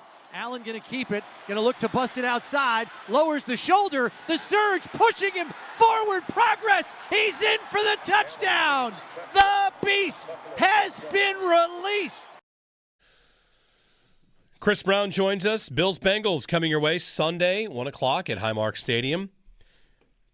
Big one for the Bills, and maybe bigger for the Bengals, whose playoff hopes actually maybe hanging by a thread, but they are very much in the AFC North. If they can win a couple games, they have some games against their division counterparts. We'll talk about it with Chris here as he joins us on the Western Hotline. Chris, the stat I had coming in to last segment was about getting results for the Bills defense, because Joe Burrow in 3 games against the Bills has 2 games where they put up 14 points and 1 where they put up 7. That's the Hamlin game, which gets cut short. So early on, game script, Burrow is dangerous, and the Bills have yet to find an answer. So if they do on Sunday, to me it'd be pretty big, and it's a pretty big challenge. Yeah, he's 3-0 against Bills. There's no way around that. And look, he's probably, in this era of quarterbacks, in my estimation, I think play style-wise, the closest thing to Tom Brady. He plays exactly the same way. High-efficiency football, outstanding decision-making, very few mistakes. So that's why he's as dangerous as he is. There's not a lot of flash to his game. He's just highly efficient, and that's what makes him so difficult to defend. Gets the ball out quick, so the pass rush kind of gets neutralized. So going to be really important for the defenders up front to get their hands up and into passing lanes, and hopefully, because an incompletion against Joe Burrow is a victory. Because that means his efficiency isn't as high. And that's really what the aim has to be. You're very rarely going to get major splash plays against him defensively. And with that matchup, Chris, what the Bills might have to present, because Burrow is back and Higgins is now, looks like, through the concussion protocol, so he'll play, and Chase back from the suspension. So they've got their 3 guys back. And the Bills, how equipped do you think they are going into this? The secondary's been playing well as of late, but man, the what they have available to them on the defensive line, I don't even know where we're going to end up by Sunday. Yeah, I mean, again, I think pass rush kind of gets neutralized with him anyway, to a great degree, because he does get the ball out so fast. So yes, would you rather have Bosa? Absolutely, but it's not looking like he's going to be ready to play with the hamstring injury and the wrist injury. So you're going to have to dive deep into your ranks there, probably even deeper with the AJ Epinesa injury popping up yesterday. You have Morgan Fox and Shaq Lawson on the practice squad. There's a good chance at least one of them is going to have to come up because you have two healthy defensive ends right now, Javon Salmon and Greg Rousseau. So both of them might have to come up this weekend. But I think what they have to do is do exactly what happened last week. Strong gap integrity against the run because Chase Brown is a home run threat. And the first guy to the ball has to get the ball carrier on the ground. They did an excellent job of that last week. I think you have to mimic that performance. No extra leak outs for extra yardage. And, Chase and Higgins are going to make plays, but get them at the catch point. Get them on the ground at the catch point. No yards after the catch, and make them earn it the long way down the field. And offensively, if you want to play a time of possession game, that's fine. You want to run the ball against a horrible run defense, that's good. All those drives, they'll have to edge up in the end zone, though. Yeah. You're not going to be kicking field goals at the end of drives and win a game like this. Which is something Cincinnati last week. I know they beat Baltimore. They got a bunch of turnovers. Cincinnati was 1 for 6 in the red zone last week, which might have been some rustiness on their part. They had a couple they turned over on downs. Chris, it could come down to, even though it's a 4-8 Bengals team that maybe could be 8-4 if Burrow played the whole time. It's probably going to come down to, we could say turnovers, we could say red zone. That's a spot where, like you said, the touchdowns instead of field goals. And for that, this receiving core is a little bit banged up. If they have to lean into the pass this week, which they didn't have to last week, who do you think it is? Because Kincaid shows up with a knee brace. We'll see how his availability is. Khalil Shakir's had a quiet couple of weeks. Tyrell Shavers had the breakout against Tampa, was quiet since. They have some options. Who do you think might be the primary idea? Yeah, Shakir makes sense for this. And look, can you get Cooks involved on the outside with a nice package for him? I think that's an option as well. The Bengals defense is missing Cameron Taylor-Britt. He's probably, one of their better corners. I know DJ Turner's having a huge year for them. But I think the middle of the field is where they can be exploited, less so on the outside. And so, yeah, Shakir comes to mind for that. And I think much like we saw in the Tampa game, this is a Cincinnati defense that has trouble getting after the quarterback themselves. So I think Josh will have time to throw. And again, I'll beat the drum.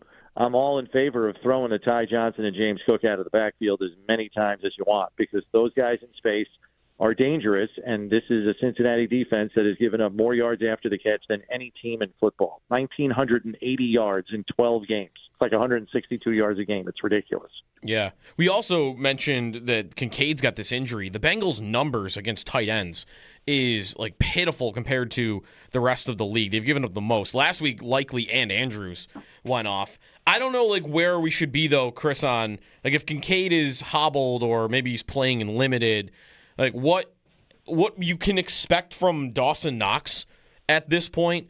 He hasn't really ever been this player, but feels like it would be a game where, if you did want to focus a little bit more on getting the tight end involved, that maybe he could be a guy that could have a game. But again, when's the last time they've really focused a game plan on getting him the ball?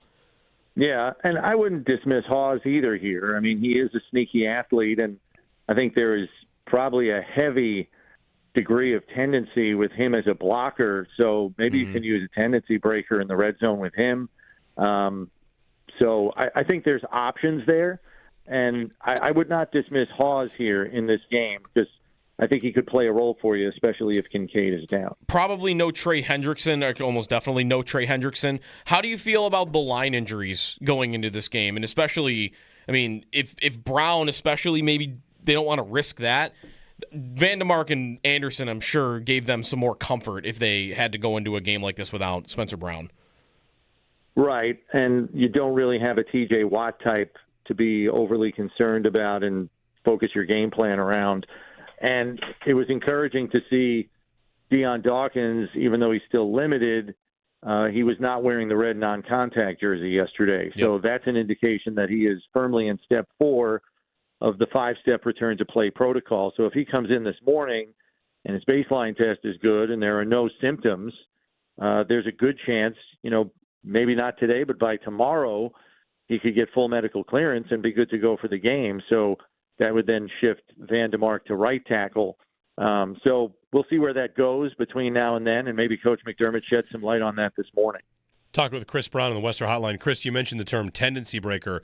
This might be the only week that I feel like the conversation gets bigger about this.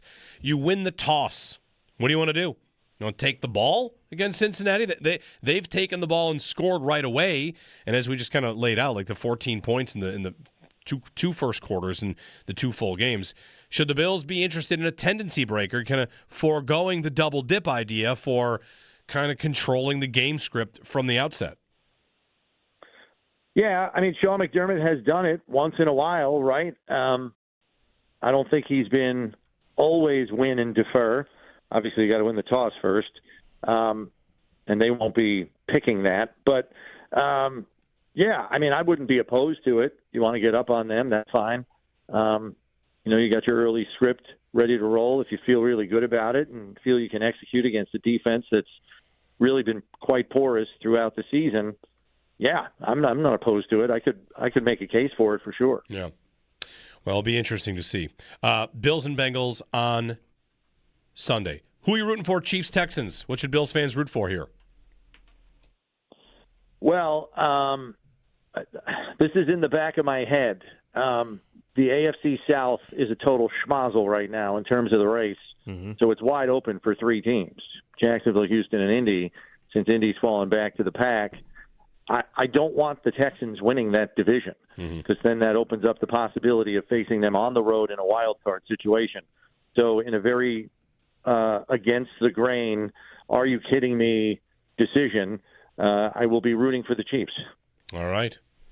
You might because I don't want to play the Texans on the road, guys. Yeah, I get it. Are you one of those though where like you'll down there too many times with bad results? I mean, I'll go all the way back to the dang touchdown they got when the stupid kick returner just tossed the ball to the ref. Bills hop on it, get a touchdown, and then Al Riveron calls down from New York and says, "Oh no, he didn't mean to do that. That's not a touchdown." Right. Are you one of those though where you'll say you're rooting for the Chiefs and then the game will start and you just can't bring yourself to do it? I'm not going to watch it. I'm just okay, so then you're good. Okay. I'm just going to silently hope the outcome is what we need. That's the answer. Yeah. Very good. All right, Chris, we'll see you Sunday. All right, take care, guys. Chris Brown on the Western Hotline. His appearance brought to you by Northwest Bank. For what's next, get started at northwest.com. By Northtown Volkswagen, Western New York's #1 VW dealership. Shop online at northtownvw.com. And by Lockport Outdoor Store, high-impact gear for hardworking men and women. From the Lions' win last night, Brian Branch, standout defensive back, is feared to have suffered an Achilles injury. Further tests coming this morning. Another potential blow for Detroit. They lost a ton of defensive players last year and maybe have lost Brian Branch, who is very good. I also saw a story that the NFLPA and the NFL they've agreed on new standards for playing surfaces.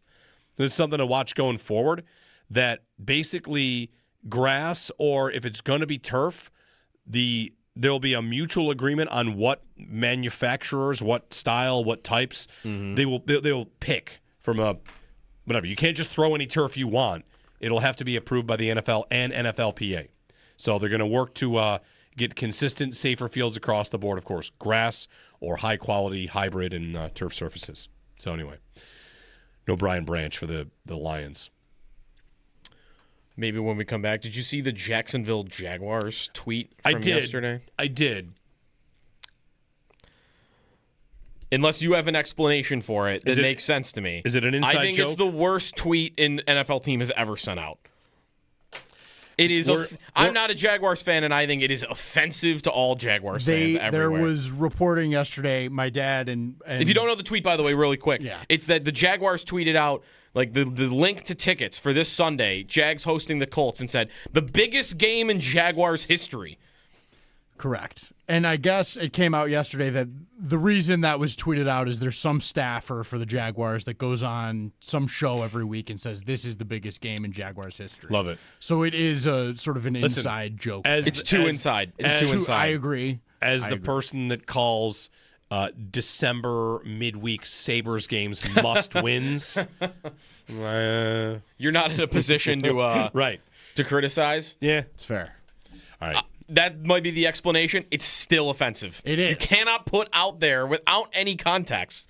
Biggest game in Jaguars history, Week 14 against Daniel Jones. Yeah, I'll echo my father's words and say I'm ready to punch that guy for saying that. I agree. Because that's just not cool. Well, I'm going to watch that game. I'm going to tell you how good it is. I'll watch the game. Well, what time is it at? Is it the same time as the Bills game? Yeah, I probably won't watch it. Your schedule of It is at 1 o'clock. Games to watch. It's, Bills, of course. And then the late game to watch, Chicago-Green Bay, is a really good late game, right? Chicago-Green Bay, if you want to watch something else, you're looking at Denver-Vegas. Like, no thanks. So, Chicago-Green Bay, the country gets that one. I think I'm ready for Chicago to get like a reality check here. I still don't want to buy it. I don't want to all the way buy it. Like it's mostly numbers with them because I do watch them and they look impressive, but just there's nothing statistically that points to this is an elite team. It's an average team. That's right. And Ben Johnson said they're winning in spite of their passing game. Right. And it's funny because they've won with turnovers. Their strength of victory is like the lowest in the entire NFC. They're running the ball well. Caleb Williams on third down has been very good. Yep. I think he's a heck of a coach. And listen, he's the only thing that makes me want to believe it's real. Yeah. We'll see what happens when they face some adversity and have a couple of losses. That's going to come. Right. But if they win, you know what I'll be doing? I'm going to watch that locker room speech. This guy's got me. Doesn't he have to rip his shirt off every week now? No. Because he did it once? No. It's got to be his thing. No, he already has a thing. His thing is ripping. Is going to be ripping his shirt off. Oh, it's the speech thing. Good, better, or not the speech. The chant. The good, chant. better, best. Yeah. Never let it rest. If your good gets better, then your better gets best. It's just too much. It's awesome. It's a word salad. It's no clear eyes, full heart. Can't lose. It's way better than that. No, it's way better. That is the worst take I've heard on the show in clear a long eyes, full hearts time. can't lose is A, it is so fictional. Much better. B, the players don't chant it along. This is they do. They yell "can't lose" at the end. Oh, they yell "can't lose." Good, better, best is like how much you like singing Mr. Brightside in the stadium. The team has a chant after every win. It sounds like a riddle. It's awesome. Sounds like a riddle. Maybe you've never heard it. Let's play it when we get back. It's impossible not to get fired up. I think we should put them back to back, and you tell me that the word salad Ben Johnson chant is better than clear eyes, full hearts, can't lose. Sounds great. Sounds great, Joe Cali. Find me a good, full-throated Ben Johnson, whatever. Last week, who'd they beat? When he took his shirt off? They beat the Eagles. Bring that one. They beat the Eagles. That's another reason I like them.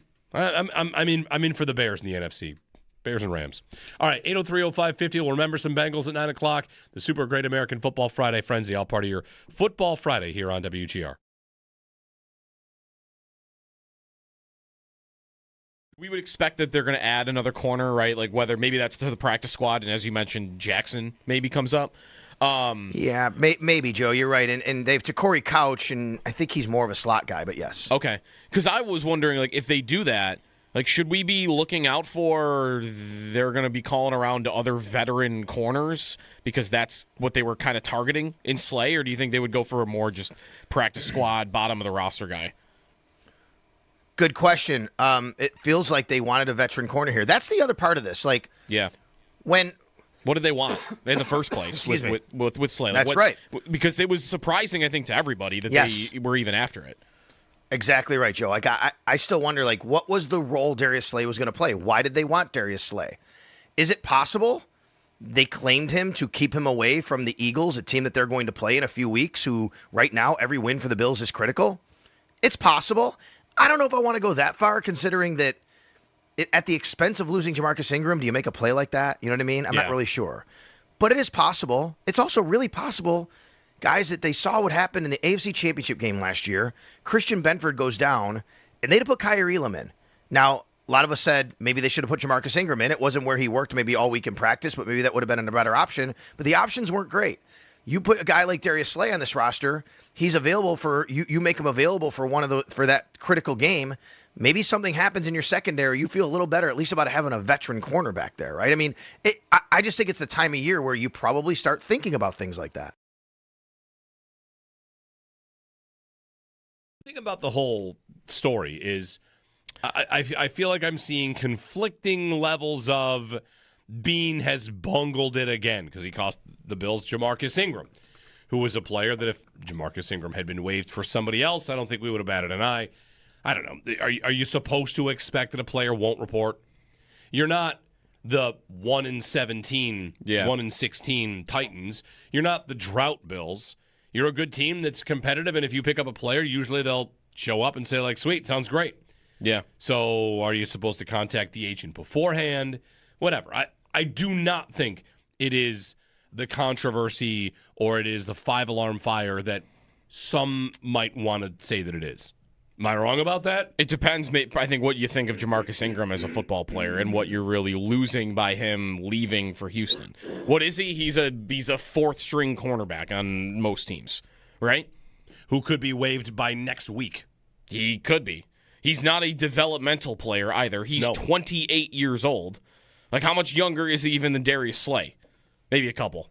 What's Darius Slay? Like 31 years old, 32 years old? He's not a young player that you just drafted that you're developing along. Like, he's a guy.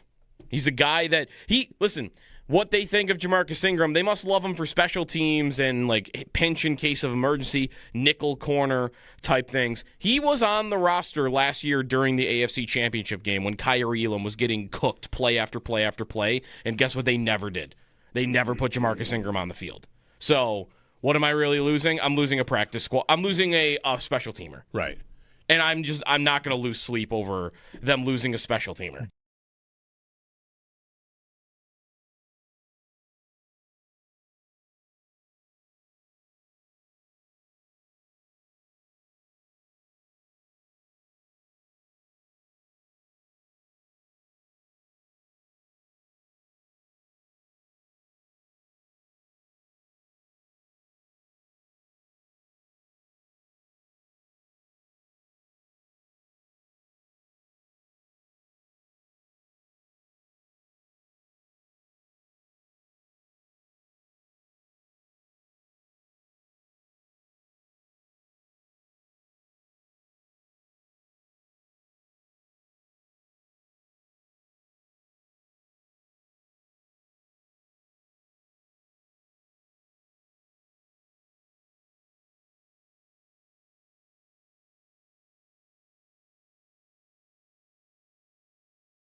I know you guys are hungry for more, right? Itching.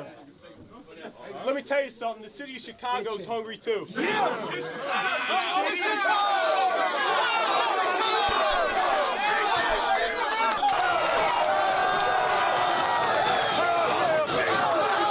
better, bad. Never let it rest. Good gets better. It better get better. 3 on 3.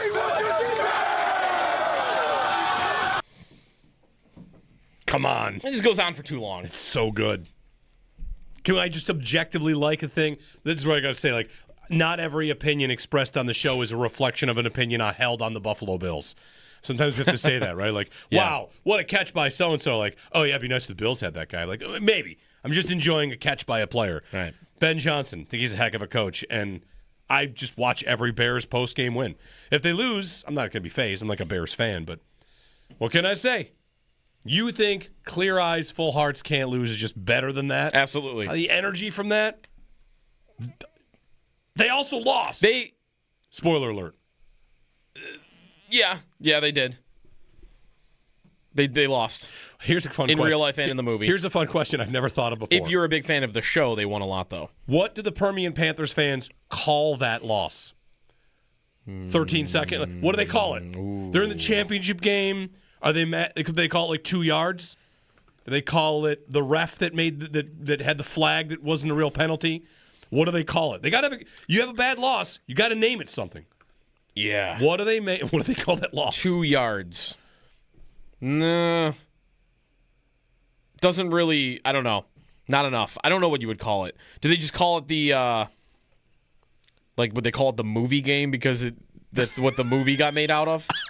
I don't know. The movie game. Maybe.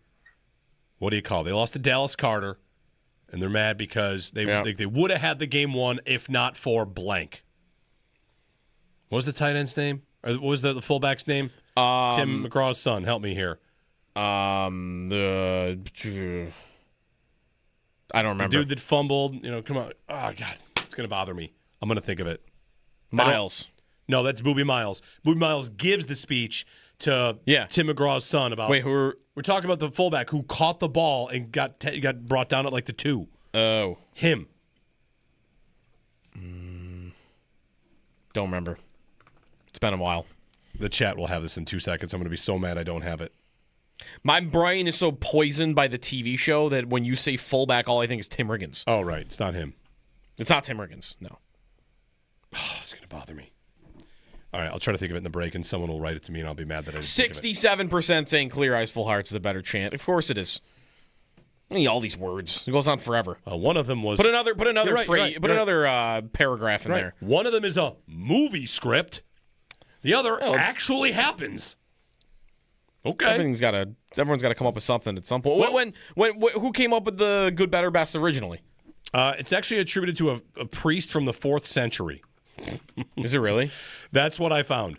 If that's true, that actually helps its case, in my opinion. Yeah. Good, better. And I also learned along the way. It's a 2,000-year-old. Yeah. Yeah. I also learned along the way that Tim Duncan's mom made him memorize it and say it all the time. Okay. Like that. Yeah, St. Jerome in the 4th century. Okay, this is helping its case a little bit. It wasn't written by... It's historic.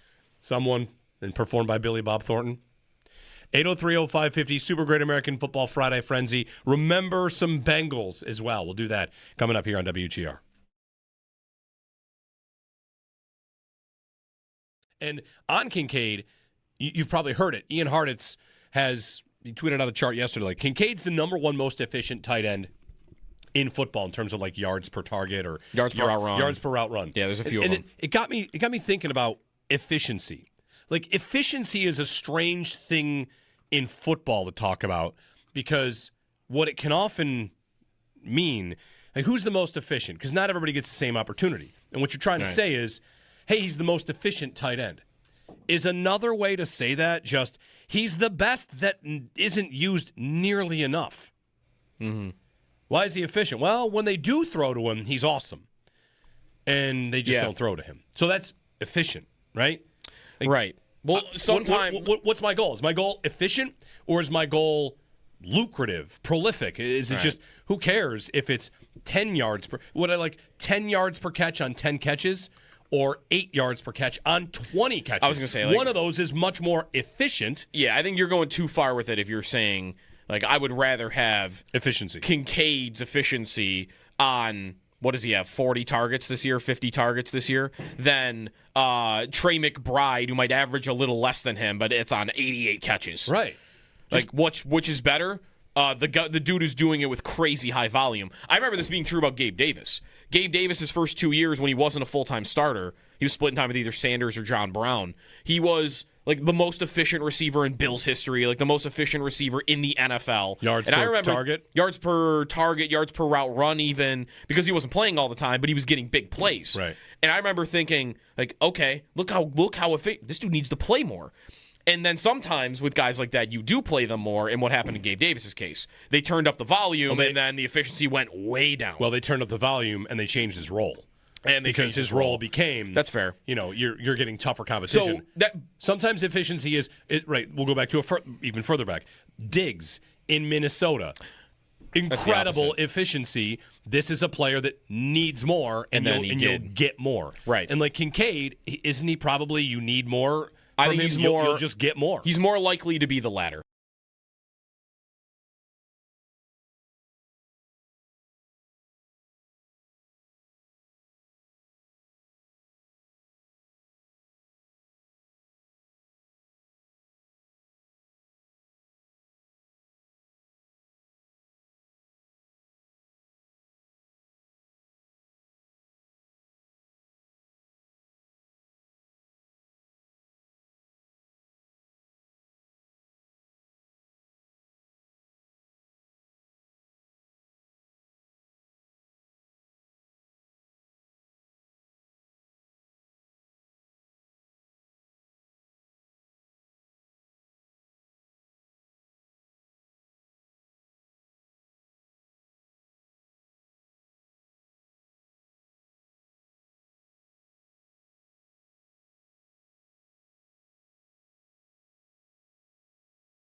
Bills-Bengals coming up this Sunday. Kickoff at 1 o'clock from Highmark Stadium. Chris Brown, Eric Wood, and Sal Capaccio will be on the play-by-play from the Northwest Bank broadcast booth.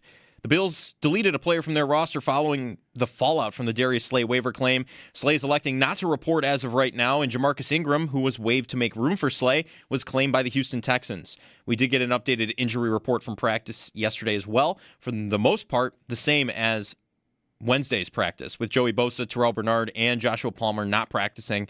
Spencer Brown, Dalton Kincaid, and Deion Dawkins as limited participants. Only difference, AJ Epinesa popped up, not practicing due to a foot injury. That's your Barnes Firm Injury Report, brought to you by the Barnes Firm. Injured for help, call 1-800-8-million. The Sabres, following their loss to Philly earlier this week, look to bounce back in Winnipeg tonight. Puck drop is set for 7 o'clock, and you'll be able to catch all the game action right here on WGR Sports Radio 550. Around the NFL, the Detroit Lions beat the Cowboys 44-30 last night, heavily hindering the Cowboys' playoff chances. And join WGR and Bud Light for a Buffalo Football Friday happy hour. Chopin Bulldog will be broadcasting live today from 3 to 7 at Mitchell's Tavern in Tonawanda. You will be able to enter for a chance to win a Josh Allen jersey. No purchase necessary. Enjoy another live broadcast coming up at the Draft Room. Bud Light, easy to drink, easy to enjoy. Enjoy responsibly, 21+. That's your Paddock Chevrolet Sports Update. Paddock Chevrolet, celebrating 90 years of being your hometown dealership. I'm Joe Cali for WGR Sports Radio 550.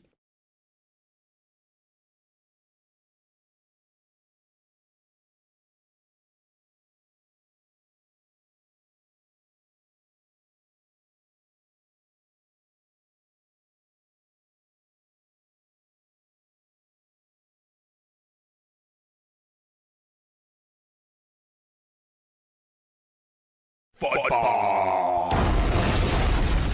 Super great American football Friday frenzy. Don't blink. If you're a blinker, cut your eyelids off. Gets me every time. Of course, with the Football Friday frenzy this morning, good morning, Jeremy and Joe. Jeremy White, Sneaky Joe DiBiase. We will now do the World Cup group stage draw simulator. Come on. WorldCupSimulator.com. You can actually click this and just do a bunch of draws and get your groups. So looking at what's at stake this morning, the only thing that I think you really have to root for, because the U.S. is in the first pot. So they shouldn't be in a tough group. Except in pot 4, there's all bad teams, and there's Ghana. And if we know one thing about the U.S. in the World Cup, we do not want to play Ghana. All right. It doesn't go well. I just drew at WorldCupSimulator.com, and here's your group. Scotland, South Korea, and Cape Verde. In. Give me it. Fine. Cape Verde. Yes. Good luck to them. Because we'd had 100 teams in the World Cup. It's a lot. So we got island nations with 50 people on them that are coming to play. What do I know about Cape Verde? Oh, looks very... It's off the coast of Africa, right? All right. Yeah. Anyway, all right, the Football Friday frenzy. Remember some Bengals. Let us remember some Bengals. Ready, set, go. Rudy Johnson. Vontez Burfict. The late Chris Henry. Pac-Man Jones. Mm-hmm. Favorite receiver growing up, Chad Johnson. I loved Chad Johnson so awesome. much. TJ Houshmandzadeh. TJ Houshmandzadeh. TJ, who's your mama? Right. From the commercial. How about Andre Rison, Carl Pickens. Okay. Who's the guy I'm really thinking of here, though? It's not Carl Pickens. Peter Warwick. That's who I'm thinking of. Oh, Peter Warwick. Icky Woods. You want to have a good time? Go check out some Peter Warwick college highlights. Peter Warwick? Yes. Peter Warwick was a wide receiver from Florida State, and he was electric. The Bengals have had a bunch of receivers that were electric, and they just never worked out. Like John Ross is another one here, right? John Ross. Right. Peter Warwick. Jeff Blake. Is he there in Cincinnati at any point? Achilles Smith. Yep. Jeremy Hill. Quarterbacks, they haven't really... I mean, it's Carson Palmer. Dalton forever. I mean, they've only really had 3 quarterbacks. Fitz. Boomer. Yep. Ken Anderson. Some Bills and Bengals crossover. Ooh, Takeo Spikes. You mentioned Fitz. Takeo Spikes is correct. Cordy the Bills Glenn. fans chanted for Spikes. Yep. When he came here as a member of the Bengals. Cordy Glenn. How about Nate Clements? Okay. Preston Brown. T.O. Yes. Because his last year after he went to the Bills, he had a 1,000-yard season. They did not let him play long enough. T.O. Yeah, with the Bengals at age 37 in his final year on 139 targets, he had 72 catches for 983 yards and 9 touchdowns. At 37. Pretty good. I'm telling you, he could have played till 45 and they didn't let him. What's he doing these days? Last year he was talking about still wanting to play in the league. And ran like a 4.5 40. Former Bill, future Bill waivers. Somebody claimed T.O. I'm into it. I'm not kidding. He might be the second fastest receiver on the Bills. He ran a 4.5 40 last year. Allegedly. Scott in Rochester has a Bengal to remember. Hey Scott, who's your Bengal to remember? Well, this goes back to like one of my earliest football memories. I think it was the '88 AFC Championship game, and the Bills just every big game against the Bengals they lose. So I'm not really too enthused about this Sunday. But going back to '88, it was David Fulcher. I believe he was a safety for the Bengals, and he was like an All-Pro, and that's all they talked about before that game was David Fulcher. But I think you guys are missing the big point this Sunday that no one's talked about. Is the equipment staff going to have them in the right cleats and footwear? Because last time they played Cincinnati, that was one of their excuses. Well, we couldn't get traction out there. Well, it's going to be the same forecast. It's going to be cold, little wind, not much wind at all, and it's probably going to be snowing. So, is the Buffalo Bills equipment staff going to have the defensive line and the right cleats? Like, this is what we're talking about because, I don't know, because the Bills are the Bills, I guess. Well, thanks, guys. Yeah. Joe is a cleats truther from way back when, right? Yeah, I've always really wondered if it was the cleats or if they were wearing the wrong cleats, and it just never really got publicized. I don't know if we've ever heard a strong denial that it wasn't the cleats. How about Shane Graham? Yes. That's a former crossover. Is he the kicker who got accused of missing a kick on purpose so the Bills would cut him? I don't know. Someone did that, and I thought I remembered it being Shane Graham. Did Jake Arians go and kick for Cincinnati? Former Bills kicker? I don't have him on my list. No? No. Okay. I wasn't sure. No, just 1 year for the Bills, and literally that was it. How about Manny Lawson? Is it Dustin Hopkins I'm thinking of? I don't think he ever made the team. They drafted him, and I think he lost to Dan Carpenter in training camp. Right. I'm saying I remember. He got hurt. Right. Did he ever kick for Cincinnati? He did not. No, I don't think so. Chris Collinsworth, Cincinnati Bengal. Good. Anthony Munoz. Tyler Croft. Yeah. Any more Bills Bengals? Anthony Munoz. Anthony Munoz. Who I only know from Anthony. He was amazing in NFL Street 2. He's the only lineman you could throw a pass to. Are we tapped out? Dax Hill. They've had to have had some other receivers. How about who was the dude who jumped over a guy and landed a flip? You know the play I'm talking about? I do. He leapt over a corner and did a full front flip and landed on his feet in the end zone and did his arms in the air like he was a gymnast.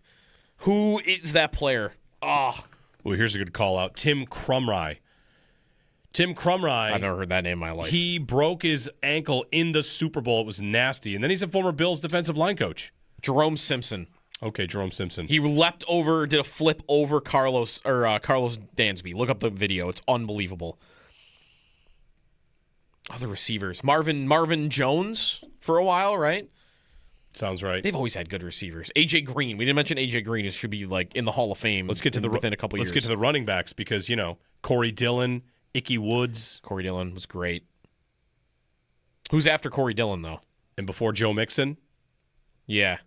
I mentioned there's a Jeremy Hill, Giovanni Bernard era in there for a couple years, but there's got to be someone else. Like, who's their running back in, 2009? Like, when Palmer is the quarterback and they're going to the playoffs. Yeah. and losing every year with Marvin Kajana Lewis. Carter is a high draft pick. It never works out for them. Cedric Benson. Okay. The late Cedric Benson. Texas. Yeah. Mike in Orchard Park. Hey, Mike. Hey, guys. How are you? Good morning. Morning. You guys are talking about the former Bengals, so that's the only reason I'm calling you. The most gruesome injury in Super Bowl history, Tim Krumrie. Yeah, told you. Joe, why don't you go watch the highlight? Thanks, Mike. Super Bowl injury? Yeah, his ankle turned around backwards. Oh. It's Bengals, Niners. I think it's the one, because the Bengals and Niners played in the Super Bowl twice. One of them was very dramatic. It's the touchdown pass to John Taylor. The other one was a blowout. I think Krumrie's injury was in the blowout. Okay. Speaking of Super Bowl Bengals, Stanley Wilson. Yeah. You remember him? You know about No. him? He's the guy that, like, he didn't show up to the Super Bowl. He missed the game because of drugs, maybe. Okay. Is the story? Yeah, he was suspended for a substance abuse violation the night before the Super Bowl. They're starting fullback. Do you remember anything about the Rams-Bengals Super Bowl? Rams-Bengals Super Bowl, yes. The Bengals, I saw a highlight of it the other day. I forgot how close the Bengals came to winning the game. They had the ball down 3 on the final drive, and Chase looks open, but Donald gets there. Yeah, Donald gets there. If he doesn't, he's throwing deep. Burrow's probably hitting Chase, maybe, and they're maybe winning the game. Maybe. And then as he's getting spun around, Burrow, like in a desperate heave, throws the ball to Pirine, who just drops it. And would have had a first down, and they could have kept going. But I don't remember anything about that game other than the final drive. I know that Beckham was going to win MVP before he got hurt. The Rams had a plan from the start, and Beckham looked like he was just going to totally eat the whole team alive. Would anything feel different if they had won that game? If they have a Super Bowl instead of Stafford and it's Mahomes and Burrow each have one? Yeah. Yeah, I mean, because they've already been further than the Bills. Right. So I guess whether they had won or lost, that fact would remain. And Burrow already gets enough credit. He doesn't get what Jackson does, right? Which is, this guy can't win the big one. That's right. Burrow is. He gets the credit. If nothing else, Burrow is probably propped up a little bit because he's been there once. Right. And he's beaten the Chiefs in the playoffs and has beat them a bunch more times in the regular season. Giovanni Bernard. Jermaine Gresham. He had a great mustache, Giovanni Bernard. CJ Uzama. Oh, yeah. That's a guy that you started in fantasy 50 times, and you hated it every time you did it. I know. The fantasy tight end Bengal to bring up here is Tyler Eifert. That guy he was so injured, and he was the perfect, you put him in your lineup, and you might get 20 points, or he might be hurt on the first drive, and he would be out for the rest of the game. Loved Tyler Eifert. All right. We'll get to a call here. This caller's name is Madness in Vermont. Hello? Aren't we overlooking that Joe Burrow is recovering from a grade 3 turf toe? We're not dealing against healthy Joe. We're dealing against injured Joe.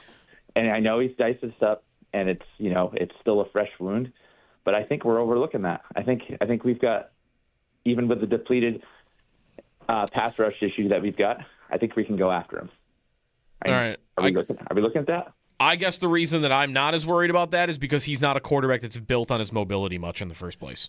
Right. If Lamar Jackson had that injury and I was going to play him, then I would be considering it a lot more. Interesting. But this is a pocket passer, quick thrower. I'm glad you bring that up because I have a stat of the day for you on Lamar Jackson and his mobility or lack thereof. But yeah, I wouldn't say are we overlooking that. Maybe we haven't mentioned it recently enough, but I don't know that Burrow will have to move that much. He also takes sacks. It's kind of part of what he does. So, the Bills' pass rush has not been very good the last couple weeks, and this week it's probably not going to be very good this week. No, it would be very surprising if it's good. But, we'll see. That might be a reason to blitz him. He's not going to get away from anything. And listen, the other thing, The other thing about that toe injury is it might be one that doesn't just affect your scrambling. It might affect his ability to get zip on the ball. Like, Burrow doesn't have one of the strongest arms. No.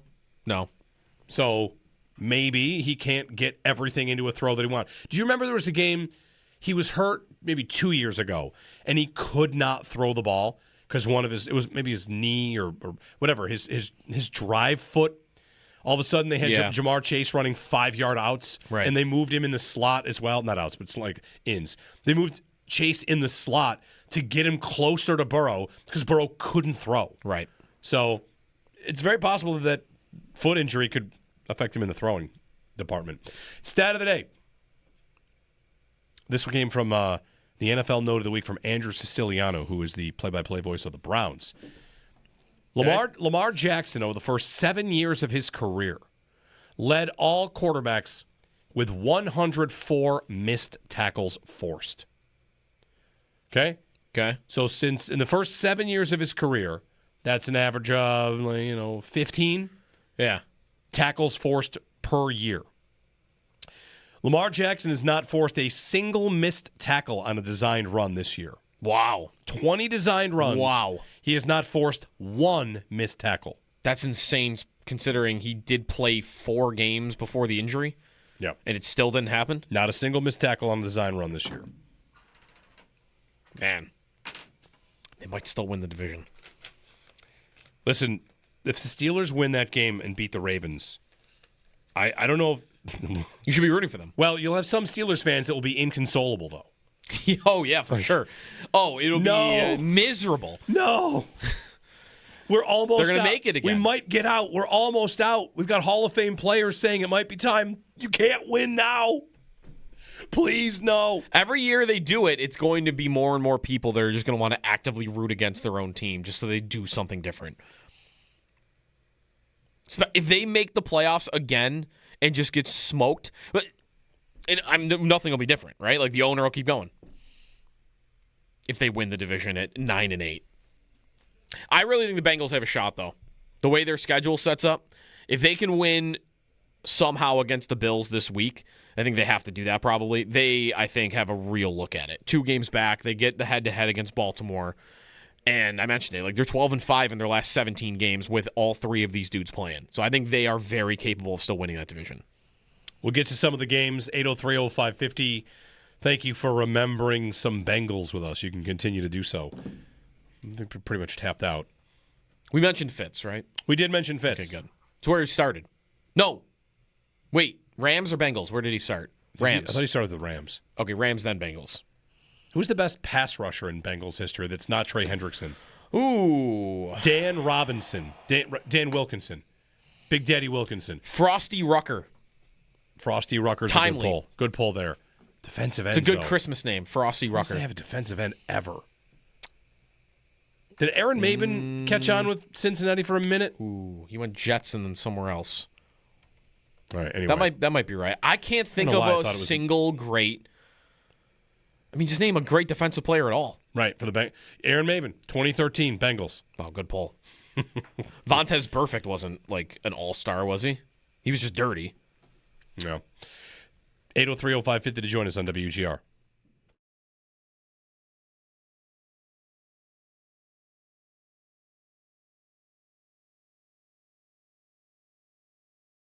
I think if you have any problem with his side of this, you're working too hard, you're trying to be mad. You're just trying so hard. You just want to be mad about something.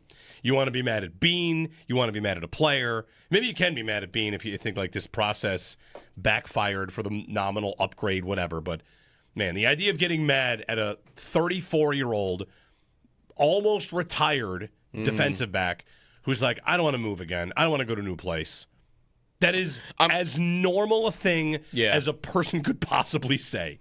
Like, you know what? No, I was getting waived. If Philly, he didn't even say if Philly had picked me up, I would have gone there. But it is not any different. Gabe Davis signed here and said he wouldn't sign anywhere else. Travius White, Jordan Poyer, Phillips has said it a million times. Jordan Poyer. Yeah. The team is full of players that literally say they only want to play here. And actually, for some reasons, we actually don't like all that either. But still, goes too far. It is so many players, like, I would just play here. Here's a guy that's like, he didn't say it, I just want to play there. And like, oh, wow, that is selfish. Yeah. Like, is Jordan Poyer being selfish for only wanting to play for the Bills? Is Tre'Davious White being selfish? Please. You're just working so hard to be mad at a player that is not of significance here.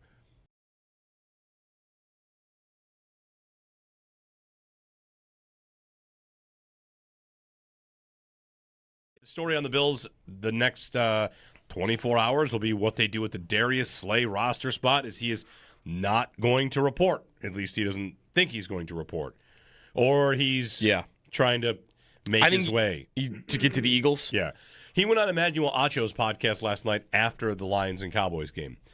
And they asked him, if you'd gone to Philly, would you report? And he laughs and he laughs. If you'd gone to Detroit, would you report? And he laughs because he played there. He's got relationships there. He referred to them as like home and second home.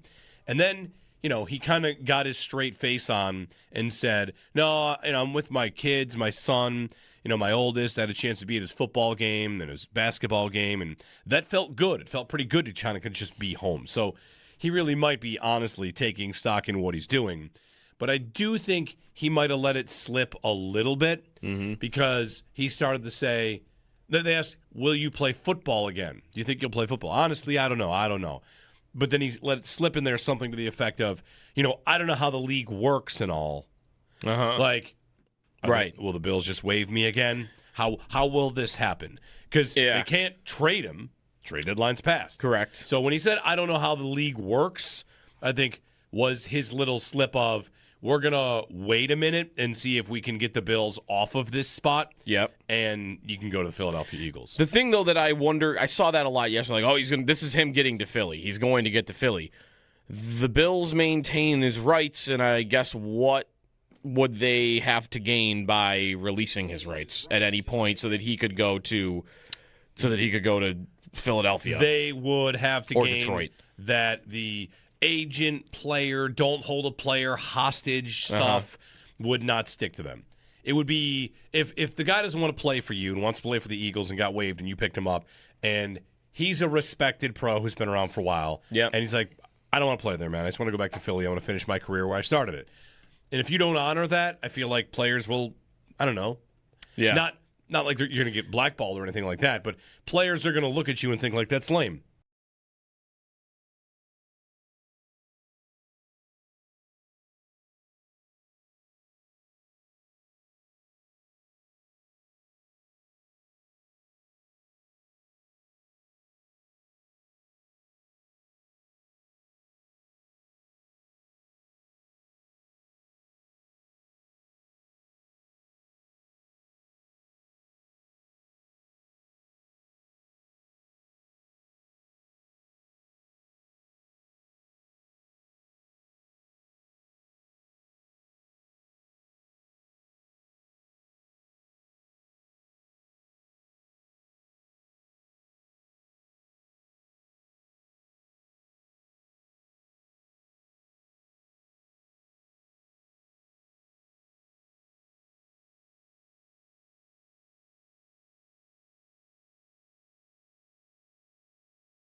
They can win the Super Bowl like this. If you play this old school physical smash mouth football, I'm in. Let's take a look here. The Bills ran the ball 51 times. Do it again and again. Banged up O-line doesn't matter. 32 of those were to James Cook, a stud. He was their leading receiver on the day. Keep doing that, too. They drew up a bunch of stuff for Josh, design runs-wise.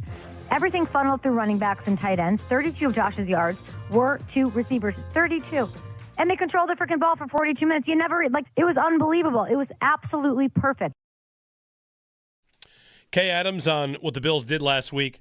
Heard that clip on the afternoon show. My first thought was, you can win the Super Bowl that way if you play the Steelers 4 times. You can beat a lot of teams that way. Can you beat them all? Maybe. Maybe not. We'll see. But the Bills do some things really well, and they struggle in other areas. And, that's the story of a lot of teams, right? Probably 10 teams can win the Super Bowl in certain ways. And that's why they play the games. Let's find out which way you're going to need to win it. 803-0550. The Bills, your biggest concern might not be their pass-catching options right now. It might be the defense is being held together by duct tape.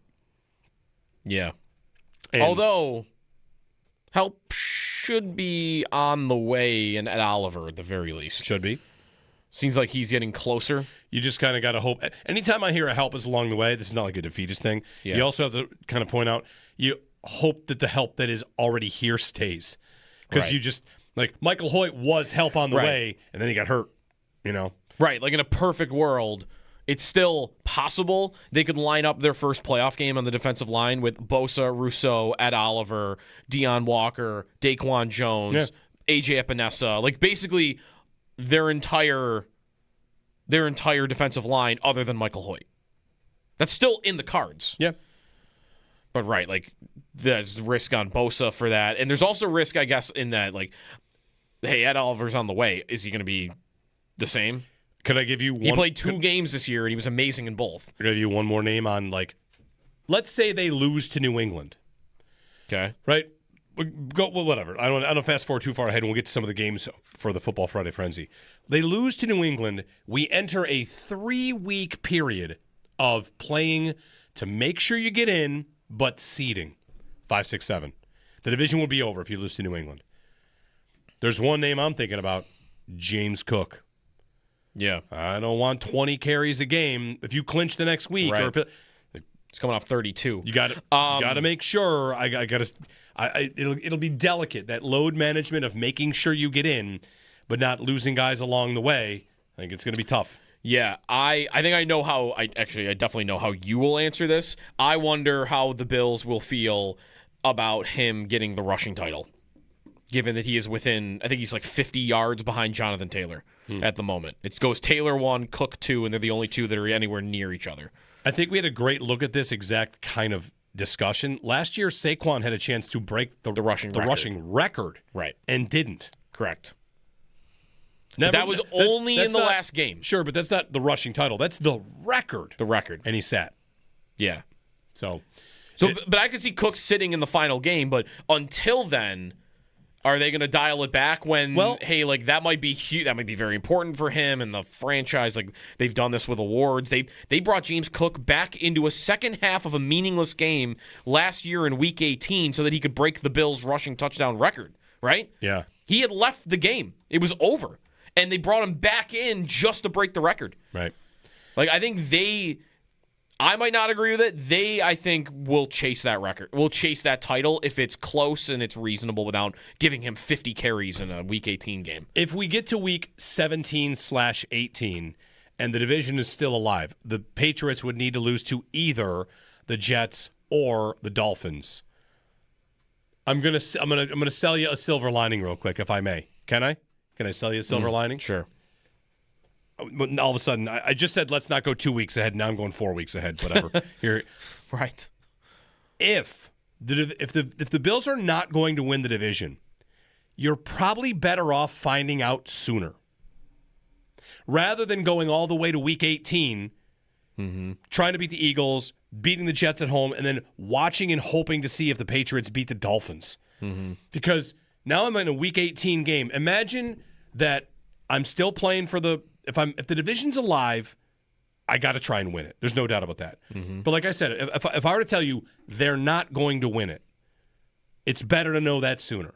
Give me that information sooner. That way, in Week 18 against the Jets, Josh Allen takes a snap, and then we see it in the playoffs. And James Cook plays 5 snaps, and we'll see in the playoffs. And Cole Bishop doesn't play against the Jets, right? Like, my silver lining would be if, in fact, the Patriots clinch before Week 18, I can treat Week 18 as a little bit of a half bye if that happens. That's all.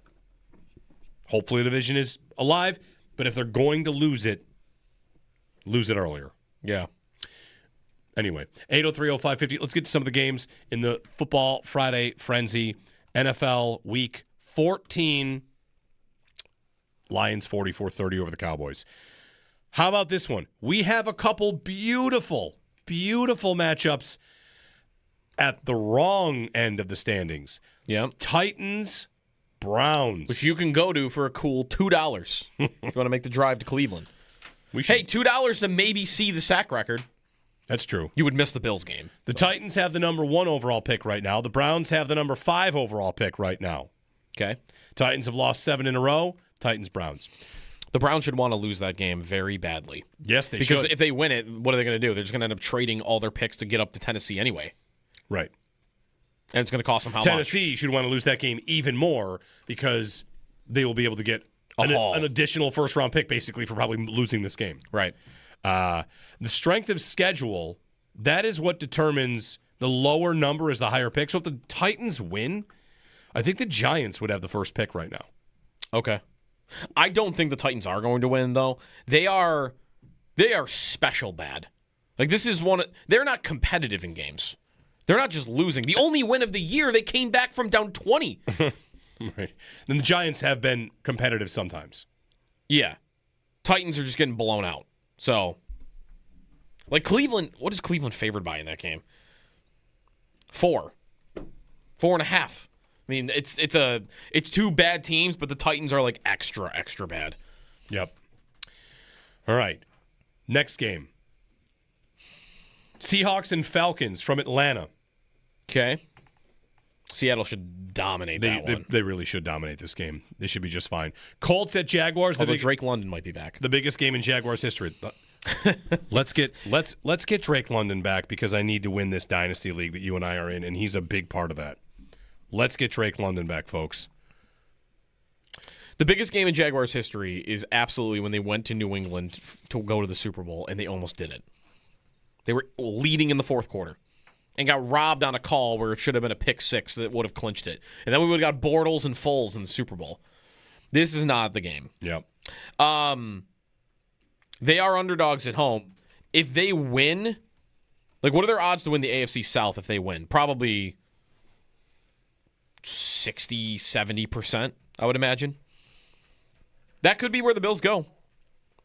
First round of the playoffs. Are they actually good, though? Like, what are they good at? Let me ask it that way. What are they good at?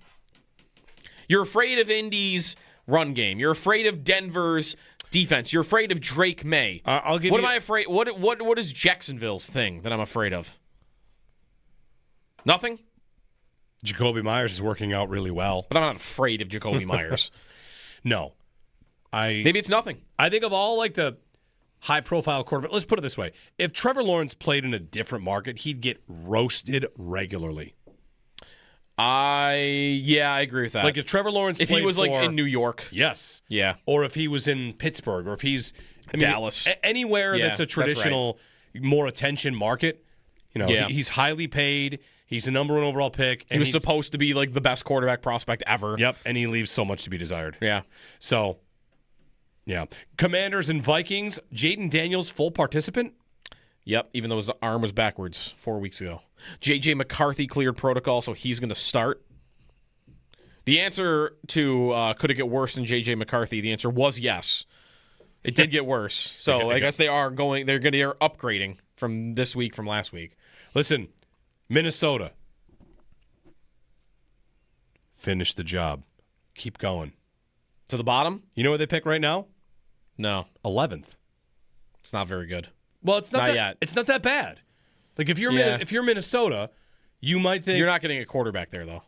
At 11? No. Probably not. But your schedule goes... I'm sorry. Well, Cowboys is next week because they're on Sunday Night Football. It goes Commanders. Yep. Cowboys, Mm-hmm. and then Giants, but then Lions and Packers. They could lose 4 You of could those. lose 4. Yeah. You could Or lose 5. You could lose 5. They'll be underdogs in every game. Will they be underdogs against the Giants? Are they at home? No. They'll be underdogs.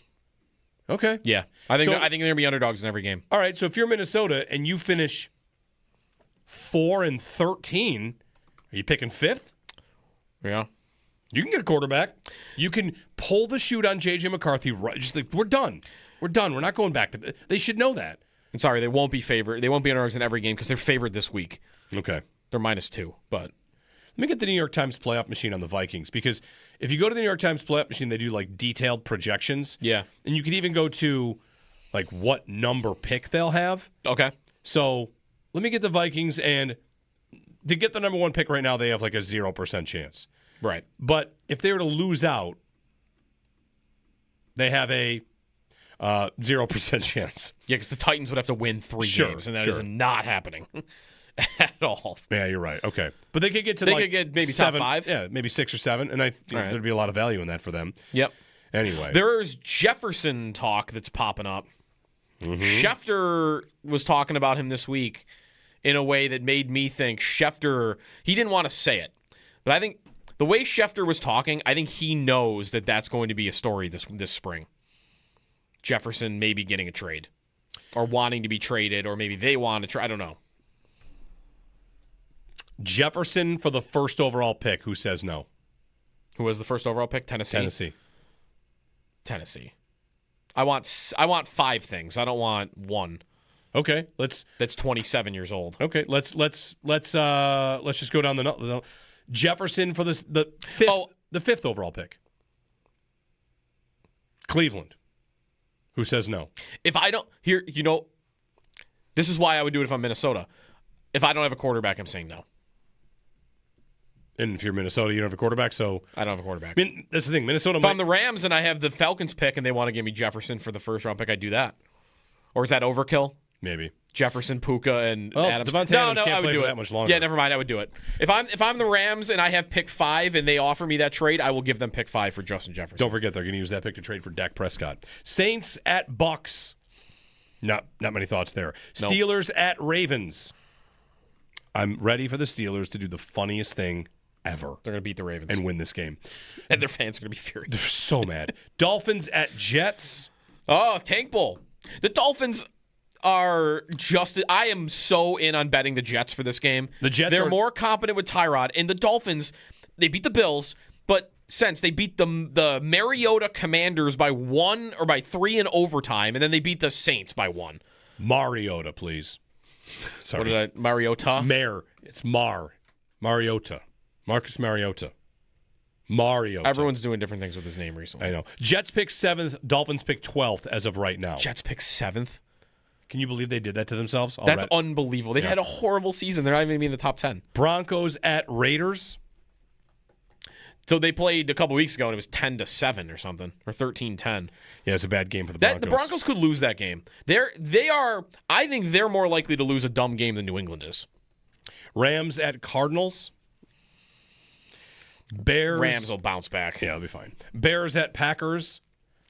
I am so on the Packers in that game. Yeah, I think so. In Green Bay. Yeah. Texans at Chiefs. Huge. Sunday Night Football. And then Monday night, kind of like a non-traditional matchup. Eagles at Chargers. Yeah, I feel like I've never seen those two teams play before. I was just going to say, is this the first time in history they've ever played? Name a memorable Eagles-Chargers game. The last time they played was 2021. Well, yeah. So it's been a while. And what happened? 3-point game. Chargers won. Herbert has a hand injury to his non-throwing that he had surgery on, and Harbaugh has sounded like there's a chance he actually won't play. If he doesn't play, do you know who starts for the Chargers? Trey Lance. Give me a Trey Lance primetime game. I want it. Not just because it would also decrease the odds of them winning, and they're ahead of the Bills at the moment. But give me a Trey Lance start on primetime. I'm ready. He probably would get destroyed by the Eagles, right? Not sure it would go well for him. But I want to see him play. Yeah. I want to see him play. He's never played. He was a top 3 pick that we've never seen. Curiosity. That's why I want to see him. That's the Super Great American Football Friday Frenzy. Extendo Sports coming up, and then the Northtown Automotive Extra Point Show. Sean McDermott will join Sal. We'll see if any players get ruled out of this game, which players do. And then also Patrick Hammer, the latest on the weather forecast. So stay tuned for that. Sal's coming up in about 15 minutes here on WGR.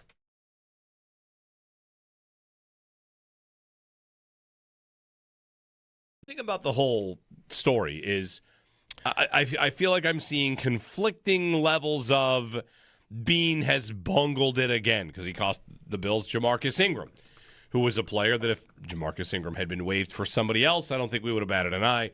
I don't know. Are you supposed to expect that a player won't report?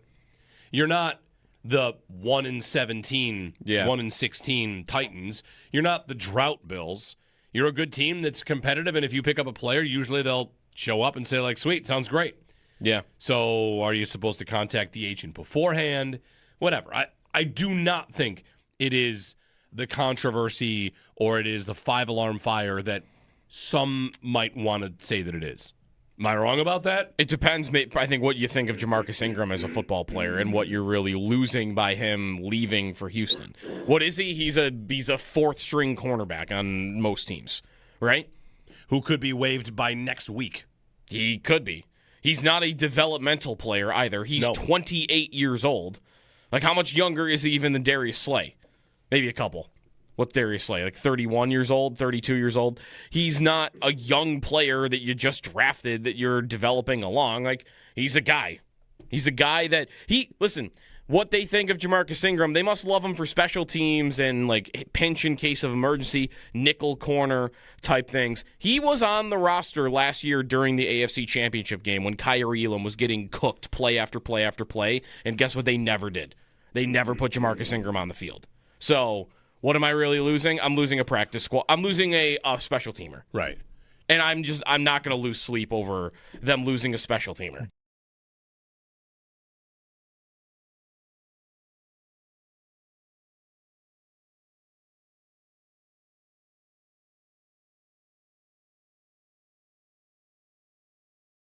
I think if you have any problem with his side of this, you're working too hard, you're trying to be mad. You're just trying so hard. You just want to be mad about something. You want to be mad at Bean. You want to be mad at a player. Maybe you can be mad at Bean if you think like this process backfired for the nominal upgrade, whatever. But, man, the idea of getting mad at a 34-year-old, almost retired defensive back who's like, I don't want to move again. I don't want to go to a new place. That is as normal a thing as a person could possibly say. Like, you know what? No, I was getting waived. If Philly, he didn't even say if Philly had picked me up, I would have gone there. But it is not any different. Gabe Davis signed here and said he wouldn't sign anywhere else.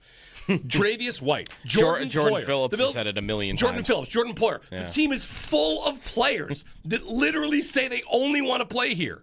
And actually, for some reasons, we actually don't like all that either. But still, goes too far. It is so many players like, I would just play here. Here's a guy that's like, he didn't say it, I just want to play there. And like, oh, wow, that is selfish. Yeah. Like, is Jordan Poyer Tailgate being Trivia selfish is back, presented for by only Total wanting Sports to play for the Enterprises Bills? Buffalo. Is Listen during Tre'Davious every White being Bills game selfish? for your chance to Please. call in, answer You're the just trivia working question, so and hard win to be mad autographed Bills at merch, courtesy of TSC a Buffalo. player that is not of significance here.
We were at Leo's last week. Now.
Oh, these are my people.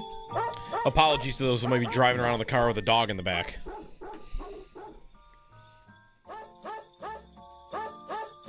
Your dog bark if other dogs bark? He would growl. Yeah. He wouldn't probably bark. We had a dog that every time there's any four-legged animal on the television, Betty, rest her soul, we lost Betty a little while ago, would charge the television. And I mean, scare the hell out of everybody in the house. Like, oh my God. Yeah. What? Oh, there's a horse on the screen. Yeah. That's how my dog Bailey is. Yeah? Any moment, anything, even if it's a stuffed animal, we'll just go at it. Middle of a movie, start screaming. Yeah. I mean, we would want to watch something. Let's say you want to watch a show, and like, oh, look, this new National Geographic thing on bears. All right, I want to watch this. No, we can't watch this. We can't because the dog will not let us watch it. This was a while ago, but I made the mistake of my wife would have already been asleep, and usually I'll have the TV on with something just to fall asleep to. Dog's already in the bed and asleep too. I decided, we put on Nat Geographic. What's on? Oh, whales.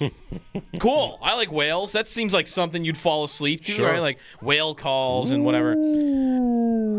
Yeah, That starts happening like 30 seconds in as I'm laying down, and my dog explodes out. Explodes. What is happening? Whales are taking over the house.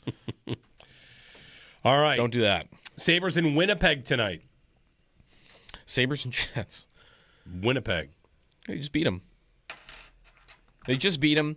Can you take last game as like hey, they're not a good team because the last game was dumb, right? We could just say that. It was a dumb game. It's not indicative of whether you were good or not. Listen, there was some stupid stuff that happened. That's why I lost. Not saying anything about this game and whether or not they need to do anything with it. But if they do win it, I don't want to be told they did because I didn't say the thing that I say. That means they're winning tonight. They've lost an awful lot of games. I didn't winning. say anything about how they needed to do something. They're going to win. You're not going to say it for tonight. They're going to win tonight. I won't say it. You're not going to say it for Monday. They're going to beat Calgary. Then you're going to say it for Tuesday. And they're going to get smoked by the Oilers. I can tell you right now. Put a parlay in. Can I bet 3 games in a row? This is exactly what's going to happen.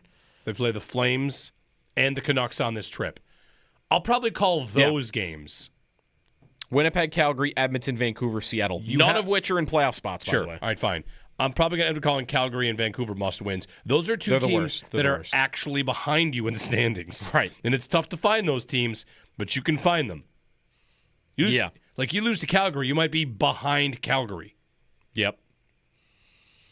All right. Can I get to January and feel like something is still worth watching and rooting for? That's my new goal isn't even to make the playoffs. It's get me to the next month and still care about what's happening.